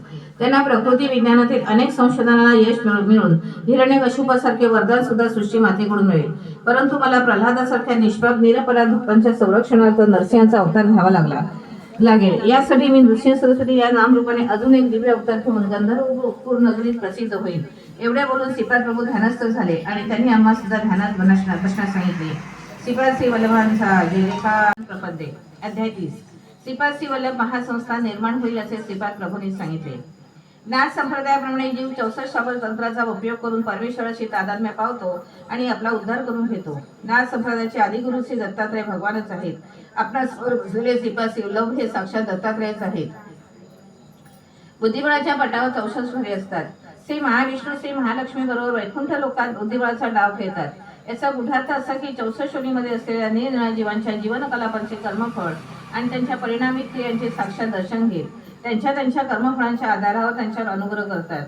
दिव्य मानव होण्यासाठी आवश्यक योग्यता. मानवाच्या आध्यात्मिक अधिकारावर त्यांच्या उन्नतीचा वेग आधारित असतो. प्रत्येक जीवाची दिव्यात्मा होण्याची आकांक्षा असते. या मार्गाने वाटचाल करण्यासाठी योग पद्धती, मंत्र, जप, यज्ञ आदी कर्म, धर्म कार्य संपन्न करणे इत्यादी पद्धतीचा अवलंब करून शरीरातील आत्मज्योती प्रकाशमय करावी. या प्रकाशावर नाडीशुद्धी अवलंबून असते. नाडीशुद्धीच्या स्तरास अनुसरून मानवास दिनवेळा शारीरिक, मानसिक, आध्यात्मिक शक्तीची प्राप्ती होते. त्या शक्तींचा विकास झाला म्हणजे साधकाने केलेल्या धार्मिक कर्मांना अनुसरून त्यांना दैवानुग्रह प्राप्त होतो. श्रीपाद प्रभू पुढे म्हणाले, शंकरभटा, भविष्यात माझे महासंस्थान श्री पीठिकापुरातील माझ्या जन्मस्थानी सुनिर्माण होईल. श्री पीठिकापूर, श्यामलांबापूर आणि वायसपूर अग्रहार हे तिन्ही मिळून एक महानगर होईल. माझ्या देवस्थानचे दर्शन घेण्यास येणाऱ्या भक्तांची मुंजांमुळे रीत राहील. कलियुगात अनेक आश्चर्य घडतील. वशिष्ठ महामुनींचा वंश घेऊन जन्मास आलेला एक साधक श्रीपाद शिवलोक संस्थानाचा पुजारी नेमला जाईल. त्याच्यावर मी किती दिव्य लीला करेन याचा अंतच नाही. क्षणोक्षणी दिव्य लीला आणि दिव्य विनोद हे चालतच राहतील. असे बोलून श्रीपाद प्रभूने मंत्रहास्य केले. ते पाहण्यास सहस्त्रावधी जन्म सुद्धा अपुरेच पडतील. श्रीपाद शिवलोकांचा प्रपदे अध्याय 31 दशमहाविद्यांचे वर्णन. आम्ही रोज सायंकाळी श्रीपाद प्रभूंच्या आज्ञेने कृष्णेच्या अलीकडील तीरावर येऊन तेथेच वास्तव्य करीत असू. प्रातःकाळी स्नान संध्या आटून पुन्हा श्री गुरूंच्या सानिध्यात जात असू. या अलभ्य सत्संगात श्री प्रभूंचे प्रसादरूपी दर्शन, नित्य नूतन योगानुभव आणि अनेक दिव्य रसांचा उलगडा होत असे. देवी तत्वाची उपासना दशमहाविद्या रूपानेच होते असे आम्ही ऐकले होते. या दशमहाविद्या रूपांची संपूर्ण माहिती आम्हाला सांगावी अशी आम्ही श्रींच्या चरणी नम्र प्रार्थना केली. श्रीपाद प्रभू म्हणाले, अरे शंकरभटा, श्री विद्येची उपासना अत्यंत श्रेष्ठ आहे. पूर्व काळात हयग्रीवांच्या कृपाप्रसादाने अगस्त्य महामुनींना श्री विद्येचे ज्ञान झाले. त्यांनी ही विद्या आपली पत्नी लोपामुद्रा देवीला दिली. लोपामुद्रा देवीने या विद्येचा सखोल अभ्यास करून त्याचा गुढार्थ अगस्त्य ऋषींना सांगितला. अशा रीतीने ते उभयता एकमेकांचे विरुद्ध झाले. लोपामुद्रा आणि अगस्त्य ऋषींचे चरित्र. बरीच वर्षेपर्यंत संतान प्राप्ती झाली नव्हती. अगस्त्य महामुनींच्या तपोबलाने राजाला एक कन्यारत्न प्राप्त झाले. त्या कन्येचे नाव लोपामुद्रा असे ठेवले होते. लोपामुद्रा कालांतराने मोठी झाली. त्यावेळी अगस्त्य मुनींनी तिला लग्नासाठी मागणी घातली. दोघांच्या वयातील अंतर पाहून राजा विचारमग्न झाला. एवढ्या लहान वयाच्या मुलीचा विवाह एका वृद्ध महामुनीबरोबर कसा करावा या चिंतेत तो होता. शेवटी त्याने आपल्या कन्येचा विचार या विवाहाबद्दल विचारला. तेव्हा क्षणाचा सुद्धा विलंब न लावता ती म्हणाली, पिताश्री, मी अगस्त्य मुनींसाठी जन्मले आहे. मी त्यांच्याशीच विवाह करणार. राजाने दोघांचा विवाह लावून दिला. राजकन्या लोपामुद्रा राजपाट सोडून वरकले परिधान करून अगस्त्य मुनींजवळ तपोवनेस निघून गेली. कालांतराने अगस्त्य ऋषींनी तिच्याशी शास्त्रोक्त संग करण्याची इच्छा व्यक्त केली. त्यावर लोपामुद्रा मुनींना म्हणाली, नाथ, मी ललिता स्वरूपाची उपासना करून ललिता स्वरूपात झाले. आपण सुद्धा शिवोपासना करून शिवरूप झाल्यावरच आपली इच्छा मी पूर्ण करेन. अगस्त्य ऋषींनी घोर तपस्या करून शिवरूप प्राप्त करून घेतले. नंतर त्यांनी आपली इच्छा लोपामुद्रेला सांगितली. त्यावेळेस ती म्हणाली, नाथ, मी एका राजघराण्यात जन्मले. क्षत्रियांना शोभतील असे यजमान, आभूषणे, रेशीम वस्त्र, सुगंधी द्रव्ये, सर्व उपभोग्य वस्तू असल्याशिवाय माझ्याशी संग करणे योग्य नाही. तेव्हा तुम्ही सर्व वस्तूंचा संचय करून तसेच आपणासाठी धर्मवंती वस्त्रे नाही. ही सर्व भोग सामग्री आणल्यानंतरच आपली इच्छा पूर्ण होईल. धनसंपादन करण्यासाठी अगस्त्य मुनी इल्वन नावाच्या एका राक्षसाकडे गेले. त्याला आपल्या मायेने अभ्यास करून त्याच्याकडून धन, दागिने, वस्त्राभूषणे घेऊन लोपामुद्रेकडे आले आणि पत्नीची इच्छा पूर्ण केली. यथाकाली त्यांना उत्तम सत्कार प्राप्ती झाली. एकदा अगस्त्य ऋषीने आपल्या तपोबलाने संपूर्ण समुद्रच आपल्या कमंडलूने भरला आणि तो पिऊन टाकला होता. या अगस्त्य महर्षींनी विंध्याचल पर्वताचा सुद्धा गर्भहरण केला होता. अजून सुद्धा दक्षिण भारतात अगस्त्य मुनींना एक महान सिद्ध पुरुष मानले जाते. त्यांचे अनेक ठिकाणी देवालय आहेत. श्रीपाद प्रभू पुढे म्हणाले, मी जेव्हा कल्की अवतार घेईल त्यावेळी परशुरामासारखेच अगस्त्य ऋषींना गुरुस्थान देईल. देवीची दशमहाविद्या. श्रीपाद पुढे म्हणाले, काली हे दशमहाविद्येतील प्रथम रूप आहे. महाकाली ही समस्त विद्यांची आदी देवता आहे. तिच्या विद्यामय विभूतींना महाविद्या असे म्हणतात. एकेकाळी हिमालयातील मातंग ऋषींच्या आश्रमात सर्व देवतांनी महामायेची स्तुती केली. त्यावेळी अंबिकेने मतंगवनीच्या रूपात दर्शन दिले. ती काजळासारखी काळ्या रंगाची असल्याने तिने कालिका नाव पडले. तिने शुभ निशुभ राक्षसांचा वध केला. तिचे रूप काळे निळे असे असल्याने तिला तारा असे सुद्धा नाव पडले आहे. कोणताही संकल्प अथवा फलीभूत न झालेली योग साधना अत्यंत अल्प काळात गंतव्य स्थानात पोहोचावी यासाठी कालीमातेची उपासना करतात. या साधन काळात कालीमातेच्या साधकाचा अंगावर भयंकर दाह होतो, तो सहन करावा लागतो. दशमहाविद्येतील दुसरे रूप तारादेवीचे आहे.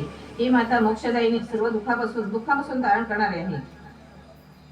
त्यामुळे तिचे तारा हे नाव प्रख्यात झाले. या देवीस नील सरस्वती असे सुद्धा नामाभिधान आहे. भयंकर अशा विपत्तीतून भक्ताचे रक्षण करणारे असल्याने योगीजन हिची अग्रतारा रूपात आराधना करतात. वशिष्ठ महर्षीने सुद्धा तारादेवीची उपासना केली होती.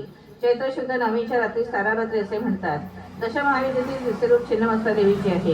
हे अत्यंत गोपनीय असे रूप आहे. एकेवेळी देवी आपल्या सखीबरोबर मंदाकिनी नदीवर स्नानाला गेली होती. तिच्या द्वारपालांनी भोजनाविषयी विचारले तेव्हा तिने आपल्या तलवारीने आपला शिरछेद केला. तिचे शिर वाम हस्तावर येऊन पडले. तिच्या धडातून रक्तधारा निघाल्या. त्यातील 2 धारा सखीने प्राशन केल्या व तिसरी धार देवीने स्वतःच प्राशन केली. या दिवसापासून तिचे नाव छिन्नमस्ता असे पडले. हिरण्यकशिपू आदी दानव या देवीचेच उपासक होते. दशमहाविद्येतील चौथे रूप षोडशी महेश्वरीचे आहे. या देवीचे हृदय लोण्याप्रमाणे मऊ असून ती अत्यंत दयावान आहे. हिच्या आश्रयास आलेल्या साधकांना ज्ञानप्राप्ती त्वरित होते. विश्वातील सकल मंत्रतंत्राचे निर्माते या देवीचे उपासक आहेत. या षोडशी महेश्वरी देवीचे वर्णन सुद्धा वेदश्रुती करू शकले नाही. ते नेते असे म्हणून शांत झाले. ही प्रसन्नवदना माता भक्तांचे सकल मनोरथ पूर्ण करते. या भगवतीच्या उपासनेने भोग मोक्ष दोन्हीची प्राप्ती होते. दशमहाविद्येतील पाचवे रूप कोहलेश्वर देवीचे आहे. सप्तकोटी महामंत्र या देवीचे उपासक आहेत. या देवीजवळ काली तत्वापासून ते कमला तत्वापर्यंतच्या 10 अवस्था असतात. त्यातून अव्यक्त भुवनेश्वरी व्यक्त होऊन ब्रह्मांडाचे रूप धारण करू शकते. प्रलयकाळी कमलापासून म्हणजेच व्यक्त जगापासून क्रमाक्रमाने लय पावून काली या मूळ स्वरूपात बदलते. यामुळे या देवीला काळाची जन्मदात्री असे सुद्धा म्हणतात. दशमहाविद्येमध्ये 6वे रूप त्रिपुर भैरवीचे आहे. महाकाला शांत करू शकणाऱ्या या शक्ती रूपाला त्रिपुर भैरवी असे म्हणतात. ही त्रिपुर भैरवी नरसिंह भगवानाची अभिन्न शक्ती आहे असे शास्त्रात सांगितले आहे. सृष्टीमध्ये परिवर्तनाची प्रक्रिया सतत चालूच असते. या प्रक्रियेस आकर्षण आणि विकर्षण हे मूल कारण स्वरूप असतात. ही क्षणोक्षणी होणारी क्रिया आहे. या त्रिपुर भैरवीचे रात्रीचे नाव कालरात्री आणि भैरवाचे नाव कालभैरव आहे. या दोघांच्या संयुक्त स्वरूपानेच माझा येणारा नृसिंह सरस्वती अवतार होणार आहे.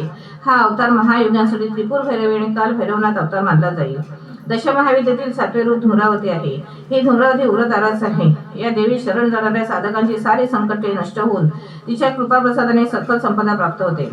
दशमहाविद्येतील 8वे रूप बगलामुखी देवीचे आहे. ऐहिक पारलौकिक देश समाजाचे अरिष्ट निवारणासाठी तसेच शत्रूच्या शमनासाठी या देवीची आराधना केली जाते. विष्णू भगवान परशुराम या देवीचे भक्त होते. श्री तिरुमला क्षेत्रातील श्री व्यंकटेश्वर स्वामींनी या देवीची मातेच्या स्वरूपात आराधना केली होती. दशमहाविद्येतील 9वे रूप मातंगी मातेचे आहे. मानवाच्या गृहस्थ जीवनात सुखी करून पुरुषार्थ सिद्धीस नेण्याची शक्ती मातंगी मातेचीच असते. या देवीला मातंग ऋषींची कन्या असे सुद्धा म्हणतात. दशमहाविद्येतील 10वे रूप कमलालय मातेचे आहे. ही सुख समृद्धी प्रदान करणारी देवता आहे. भार्गव मुनींनी या मातेची आराधना केली होती. या कारणाने तिला भार्गवी असे सुद्धा नाव लावले. या मातेच्या कृपेने पृथ्वीचे पतित्व तसेच पुरुषोत्तम तत्त्वत्व या दोन्हीचा लाभ होतो. हीच देवी श्री व्यंकटेश्वर स्वामींबरोबर पद्मावती रूपात तिरुमला क्षेत्रात असते. श्रीपाद प्रभू पुढे म्हणाले, दशमहाविद्या स्वरूपीने अनघादिव्यतीचा प्रभू अनक म्हणजे साक्षात दत्तप्रभू यांची अर्चना केली असता अष्टसिद्धींची प्राप्ती होते. प्रत्येक महिन्यातील कृष्ण अष्टमीस अनघाष्टमीस मानून अनघा मातेची पूजा अर्चा करावी. या तुमच्या आराधनेने सर्व मनोकामना पूर्ण होतील. प्रभू पुढे म्हणाले, अरे शंकरपटा, तू रचलेल्या श्रीपादशिवल्लभ चरित्रामृताचे पारायण करून येणाऱ्या शुक्ल किंवा कृष्ण अष्टमीस अनघाष्टमीचे व्रत करून 11 गृहस्थांना जेवण द्यावे आणि त्यांना पुरेल एवढी शिधा सामुग्रीचे दान करावे. अशा पारायणाने अन्नदानाने इच्छित फलप्राप्ती निश्चित होते. चरित्रामृताचा पारायण महिमा. प्रभू पुढे म्हणाले, श्री चरित्रामृत हा केवळ एक ग्रंथ आहे असे मानू नये. हा एक सजीव अशा महाचैतन्याचा प्रभाव आहे. तुम्ही याचे पारायण करीत असताना यातील प्रत्येक अक्षरातील शक्ती माझ्या चैतन्यात प्रभावित होते. तुमच्या न कळत माझ्याशी भावसंबंध घडतो. त्यामुळे तुमच्या धर्मबद्ध अशा सर्व इच्छा माझ्या कृपेने पूर्ण होतात. या ग्रंथराजाला तुमच्या पूजा मंदिरात देवघरात कसे ठेवले असतात त्यातून शुभप्रद स्पंदने येतात. ही स्पंदने दुष्ट शक्तींना दुर्दैव आणणाऱ्या शक्तींना पिटाळून टाकतात. श्रीपाद वल्लभांच्या चरित्रामृताची जाणतेपणे किंवा अजाणतेपणे निंदा केल्यास त्या निंदा करणाऱ्या व्यक्तीचे पूर्वपुण्य फल धर्मदेवता घेते आणि योग्य अशा जीवाला वाटून टाकते.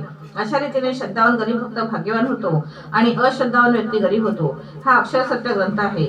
याचे हा ग्रंथ स्वतः प्रमाण आहे. जिज्ञासू लोक याची परीक्षा घेऊ शकतात. मनात काही इच्छा ठेवून या ग्रंथाचे पारायण केले तरी चालते. आपले स्वतःचे जीवन शुद्ध करण्यासाठी अत्यंत श्रद्धाग्रंथी भक्तिभावाने या ग्रंथाचे पठण करावे. श्रीपाद वल्लभांचा जय जयकार असो. प्रपद्ये. अध्याय 32. नवनाथांचे वर्णन. नवनाथांचा वृत्तांत. श्रीपाद वल्लभांच्या दिव्य चरणांना स्पर्श करून त्यांना प्रश्न केला, महाप्रभू, नवनाथ या नावाने प्रसिद्ध असलेले सिद्धयोगी सर्व श्री दत्तप्रभूंच्या वंशातर आहेत असे मी ऐकले होते. त्यांच्याविषयी सविस्तर माहिती आम्हाला द्यावी अशी श्री चरणी नम्र प्रार्थना. श्री नवनाथाचे नाव ऐकताच श्रीपाद प्रभूंच्या दोन्ही नेत्रांमधून अमृत दृष्टीचा प्रवाह बहिर्मुख होऊन सृष्टीवर पडत असल्यासारखे वाटले. त्यांच्या दृष्टीतून प्रेमचैतन्य प्रभावित होत होते. ते अत्यंत आनंदाने म्हणाले, श्रोत्यांनो, मच्छिंद्र, गोरख, जालंधर, गहनी, अडभंग, चौरंग, भरतरी, चरपट आणि नागनाथ हे नवनाथ आहेत. त्यांच्या स्मरण मात्राने शुभफल सिद्ध होते. श्री दत्तप्रभूंची कृपा नवनाथांचे स्मरण करणाऱ्यावर अपार असते. कलियुगाच्या प्रारंभापूर्वी श्रीकृष्णाने उद्धवासारख्या महान भक्तावर तसेच समस्त यादवांवर चर्चा करून आज नवनाथ या नावाने जाणले जाणाऱ्या नवनारायणांचे स्मरण केले. ऋषभ चक्रवर्तीला 100 पुत्र होते. त्यातील नारायण वंशाने जन्मलेल्या 9 जणांना नवनारायण म्हणतात. त्यांची नावे कवी, हरी, अंतरिक्ष, प्रबुद्ध, पिपलायन, अविरपुत्र, दुर्मिळ, चमस, करभाजन अशी होती. हे सगळे 14 स्थितीमध्ये राहणारे सिद्ध पुरुष होते. माझ्या आज्ञेप्रमाणे या नवनारायणी धर्मसंस्थापनात नवनाथ या नामरूपाने पृथ्वीवर पुन्हा अवतार धारण केला. प्रथम पुत्र कवी हा मच्छिंद्रनाथ या नावाने जन्मला. अंतरिक्ष जालंधर नावाने जन्मला. यांच्या शिष्यरूपाने प्रबुद्ध कलिफा या नावाने जन्मला. पिपलायन चरपटनाथ या नावाने जन्मला. अवरपुत्र हा नागेशनाथ या नावाने जन्मला. दुर्मिळ हा भर्तरीनाथ या नावाने जन्मला. चमक श्रवणनाथ रूपाने आणि कारभजन गहरीनाथ या नावाने जन्मला. सृष्टीवर अनेक सणी काही कारणास्तव ब्रह्मदेवाचे वीर्य पडले. त्यापासून अनेक ऋषी जन्मास येतील असे व्यास महर्षीने आपल्या भविष्यपुराणात सांगितले होते. उपरिचित नावाचा एक वसू होता. त्याने एकदा उर्वशीला पाहिले आणि तो अत्यंत मोहित झाला. त्यावेळी त्याचे वीर्य द्रवून यमुनेच्या पाण्यात पडले. ते एका मासोळीने गिळले. ह्या मत्स्यापासून मच्छिंद्रनाथाचा जन्म झाला. कामदेव मन्मथला शिवाने क्रोधित होऊन आपल्या ललाटाग्नीने जाळून भस्म केले. त्या भस्मामध्ये सूक्ष्म रूपाने मन्मथाचा आत्मा होता. बृहद्रथाने जेव्हा यज्ञ केला त्या यज्ञकुंडातून जालंधरनाथांचा आविर्भाव झाला. रेवा नदी म्हणजे सध्याची नर्मदा नदी. या नदीमध्ये पडलेल्या ब्रह्मवीर्यापासून रेवण सिद्धांचा जन्म झाला. एकदा थोडे ब्रह्मवीर्य एका नागाच्या शिरावर पडले. ते भक्ष्य समजून नागिणीने खाऊन टाकले. त्या योगाने ती नागिण गर्भवती झाली. त्याच वेळी जनमेजय राजा सर्व नाग सर्पाला नष्ट करण्यासाठी सर्पया करीत होता. ब्राह्मणांच्या मंत्रोच्चाराबरोबर शेकडो सर्प नाग यज्ञकुंडात येऊन पडू लागले. या महाभयंकर सर्पयागापासून वाचण्यासाठी तक्षकाच्या मुलीस एका मोठ्या वडाच्या झाडाच्या बुंध्यातील बिळात तपवले गेले होते.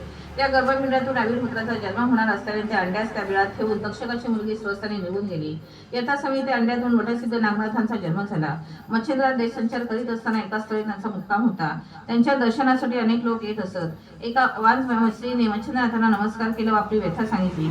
नाथांनी भस्म बंधून दिले, परंतु त्या स्त्रीने त्या अविश्वासाने उकिरड्यावर फेकून दिले.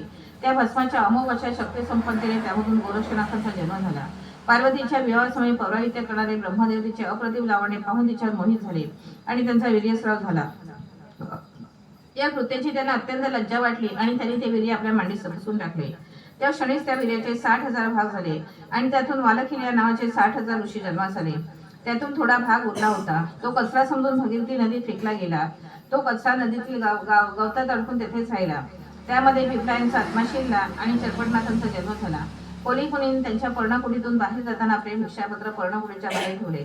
त्याचवेळी सूर्याचे तेज त्या पात्रात पडले ते महर्षींना कळाले. त्यांनी ते पात्र तेथेच सांभाळून ठेवले. भर्तरी या शब्दाचा अर्थ भिक्षापत्र असा होतो. त्या पात्रातूनच एका जगन्नाथाचा जन्म झाला. त्यामुळे त्यांचे नाव भर्तरीनाथ असे पडले. हिमालयातील एका पर्वतावरील घनदाट अरण्यात एक हत्ती झोपला होता. एकदा ब्रह्मदेव सरस्वतीवर मोहित झाले आणि त्यांचे वीर्य द्रवित होऊन खाली पडले. ते झोपलेल्या हत्तीच्या कानात पडले. त्या कानातूनच प्रभूला जीवन प्राप्त होऊन त्यांनी जन्म घेतला. कानातून जन्म घेतल्यामुळे या नाथाचे नाव कर्णकलिफा असे पडले. गोरक्षाने संजीवनी मंत्राचा जप करीत मातीमध्ये एक मनुष्यकार आकृती काढली. त्या आकृतीतून करभाजनाला त्या संजीवनी मंत्राच्या सहाय्याने जीवन प्राप्त झाले आणि त्याने गहनीनाथ या नावाने अवतार धारण केला. श्रीकृष्णांच्या आज्ञेनुसार या नवनारायण आपले स्थूल शरीर संबंध पर्वताला समाधी अवस्थेत सांभाळून ठेवले आणि अंश अवतारे नवनाथ नामरूपाने पृथ्वीवर जन्म घेतला. धर्म संस्थापनेचे महान कार्य करण्यासाठीच या नवनाथांचा अवतार झाला होता. श्रीपाद प्रभूंचे नवनाथांच्या जन्मासंबंधीचे आश्चर्यजनक विवेचन ऐकून आम्ही मंत्रमुग्ध होऊन गेलो होतो. आम्ही प्रभूंच्या चरणी वंदन करून त्यांचा जय जयकार केला. यानंतर मी प्रश्न केला, प्रभू, नवनाथांचे अवतार हे नवनारायणच्या वंशावतार आहेत असे आपण सांगितले. नवनाथ आणि नवनारायण यामध्ये काही फरक आहे काय? आमच्याकडे आपल्या दिव्य प्रेमळ दृष्टीने पाहत श्रीपाद प्रभूने मंद हस्ते केले आणि म्हणाले, श्रोत्यांनो, समस्त सृष्टीच्या महासंकल्पाचे स्वरूप मीच आहे. देवी देवतांनी कार्य करण्याचे संकल्प सुद्धा माझ्या महासंकल्पाचे अंशमंत्र असतात. या अंशमंत्र संकल्पना थोडेफार स्वातंत्र्य असते. हे स्वातंत्र्य शेतातील झाडाला दोरीने बांधलेल्या गायी चरण्यासाठी जेवढे स्वातंत्र्य असते तसेच आहे. तसेच धर्मसूत्रांना अनुसरून अंशांतरास स्वेच्छा दिली जाते. संकल्प मात्र मूळ तत्वातूनच येतात. त्यांचे योग्य प्रकारे नियंत्रण करणे हे अंशावताराचे कार्य असते. कोणतीही समस्या निर्माण झाल्यास अंशावतार त्या समस्येच्या निराकरणासाठी मूळ तत्वाकडे निवेदन घेऊन येतात.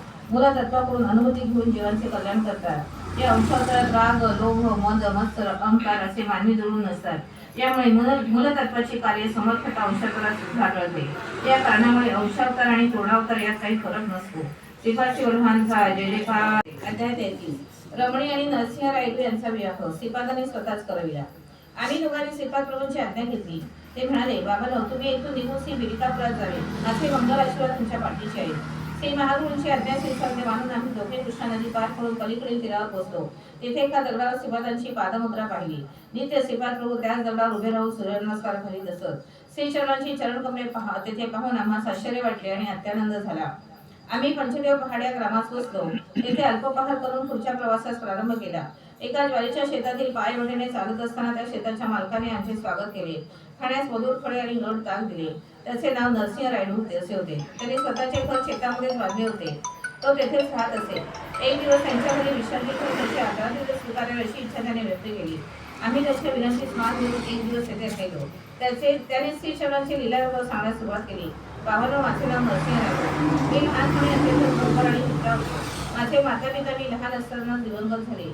मी माझ्या मामाच्या छोट्याशाळेत वाढलो. माझी मामी फारच तापट स्वभावाची होती. घरात भरपूर काम करावे लागे, शिवाय शेतातील कामे पण करावी लागत. माझ्या मामाची एक मुलगी होती. तिचे नाव रमणी असे होते. तिचे सौंदर्य पुन्हा गावातील आमच्या कुलसांच्या सगळ्या मुलींपेक्षा अपूर्व होते. ती सद्गुण संपन्न असून तिच्या देवभक्ती होती. श्रीकृष्णाला ती आपले आराध्य दैवत मानित असे. माझी मामी मला शेळ्यांना खाण्यास देत असे. हे तिला सहन होत नसे. माझा हात फार सर्प होता. माझ्याबद्दल आदर असा घरात कोणाचाच नव्हता. कामाचा मात्र पहाडच असे. चोरून रमणे मला ताजे अन्न आणि मधुर फळे आणून देत असे. कधी कधी ते माझ्या मामीच्या दृष्टीस पडल्यास माझ्याबरोबर तिची सुद्धा पूजा होत असे. माझे मामा स्वभावाने फार चांगले होते, परंतु बायकोकडे त्यांचे काहीच चालत नसे. तिच्या समोर ते असमर्थच होते. कधी कधी माझी मामी आमच्या कुलसातील माझ्यापेक्षा बलवान मुलांना बोलावून मला वारायला सांगत असे. माझ्या या दुर्बलतेमध्ये मारहाणी, दुर्बलता आणि भित्रेपणा अधिकच वाटला. माझ्यापेक्षा वयाने लहान पण सशक्त मुलांबरोबर सुद्धा मी असमर्थ असायच वाटत होतो. ते माझी टिंगल करीत. अशा प्रकारे कष्टमय जीवन मी जगत होतो.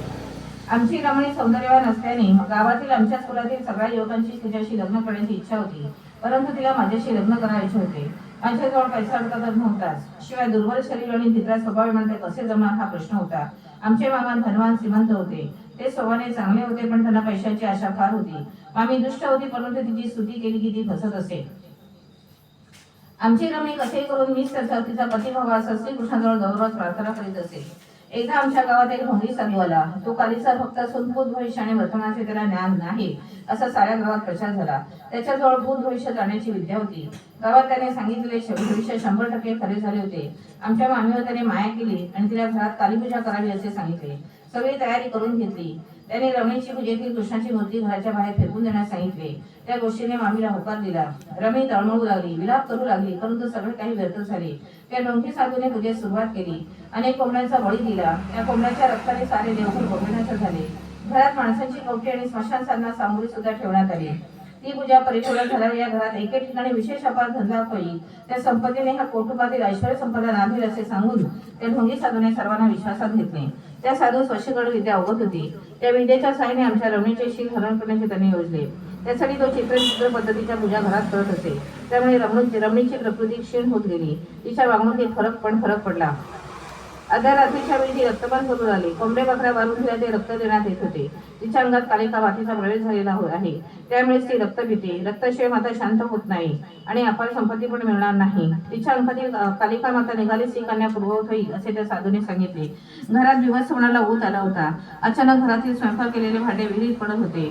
अर्ध्या रात्री घरात माणसाचे सापळे दिसत, तसे चित्रविचित्र आकार दिसत आणि अकरा वेळा आवाज ऐकू येत. आमचे घर स्मशानभूमीसारखे दिसत होते. त्या साधूला घरातून पेटाळण्याचे धैर्य आमच्या मामामध्ये नव्हते. हे कष्ट थोडे दिवस सहन केल्यास अपार संपत्ती मिळेल ह्या आशेने आम्ही दिवस काढीत होती. एकंदरीत गोंधळ जाण्यासारखी आणि चिंताजनक परिस्थिती होती. अचानक एके दिवशी रात्रीच्या वेळी तो साधू रमणीजवळ गेला. तिचे वशीकरण झालेलेच होते. ती सांगितल्याप्रमाणे ऐकेल आणि आपली इच्छा पूर्ण करेल या विचाराने तो साधू तिच्याकडे आला आणि तिच्या अगदी समीप गेला. रमणी जोरात ओरडली आणि जवळ असलेले एक वजनदार वसुली त्या ढोंगी साधूच्या डोक्यावर प्रहार केला. असे ती वर्तन करेल असे तिला सुद्धा वाटले होते. वशीकरण केल्यावर सुद्धा व्यक्ती अशा प्रकारे प्रवर्तन कसे करते याचा साधूला उलगडा झाला नाही. श्रीपादांचे अर्थकारण पारायण तत्व. दुसऱ्या दिवशी सकाळी गरीब रमणी यांचा आमच्या दारासमोर भिक्षेस आला. आमच्या घरी भूतपीडितांचे वास्तव्य आहे. हवे असेल तर आपण त्यांना 20 रुपयाने घ्या असे रमणी त्या ब्राह्मणाला म्हणाली. त्याला त्याने नकार दिला. त्या ब्राह्मणाचे मुखारविंद अत्यंत शांत आणि उज्ज्वल होते. आमचे मामा बाहेर आले आणि म्हणाले, आमच्या घरची परिस्थिती अत्यंत चिंताजनक आहे. त्या परिस्थितीचा काल दुष्ट शक्तींचा आपण दान म्हणून स्वीकार करावा. तेवढ्यात मामी पण बाहेर आली आणि म्हणाली, आमच्या घरात तुम्हाला देण्यास काही नाही. आमच्या घरचे दारिद्र्य आपण भिक्षा म्हणून स्वीकारावे. त्यावेळेस मी पण तेथेच होतो. मी म्हणालो, स्वामी, माझ्याकडे वंशपारंपरिक असे एक चांदीचे ताईत आहे. आपली संमती असेल तर तो ताईत मी अर्पण करतो, ते भिक्षा म्हणून स्वीकारावे. त्याचा त्याने स्वीकार केला. इतक्यातच ढोंगी साधू स्मशानातून माणसाचे कपाळ घेऊन आला. तो अट्टहासाने म्हणाला, अरे भिक्षुक ब्राह्मणा, तू नाकारलेस तरी मी ह्या मानव कपाळाची भिक्षा घालेन, तिचा स्वीकार कर. त्या ब्राह्मणाने त्या भिक्षेचा अस्वीकार केला. तितक्यात आमच्या घरात एक दिव्य प्रकाश दिसला आणि तो आलेला ब्राह्मण अदृश्य झाला. त्या दिव्य प्रकाशामुळे ढोंगी साधूच्या सर्व अंगाची भयंकर आग होऊ लागली. त्या प्रकाशातील किरण रमणीय पडले आणि ती एकदम पूर्ववत झाली. मामीला पक्षवात होऊन ती धरणीवर पडली. मामाला भीतीने सर्वांगास कापरे भरले. मला मात्र विपरीत धैर्य आले. माझ्या शरीरात शक्तीचा प्रवेश होऊन मलाच मी अत्यंत बलवान वाटू लागलो. त्या मांत्रिकाच्या तोंडातून सारख्या रक्तधारा वाहू लागल्या आणि त्याच्यातील सर्व शक्तींचा नाश झाला. त्या दिव्य तेजोमय प्रकाशाचे एक मानव रूपात रूपांतर झाले. ते अर्थधानपरायण समस्त देवी देवता स्वरूप आदी मध्य आणि अंतरहित असलेले दिव्य भव्य तेजोमय ते स्वरूपाचे श्रीपाद शिवल्लभच होते. श्रीपाद शिवल्लभ म्हणाले, काली माता खरी पाहता मानवात लपलेल्या कामक्रोधादी राक्षसांचा ध्वंस करते. ती कोंबड्या बकऱ्या वगैरे कधीच मागत नाही.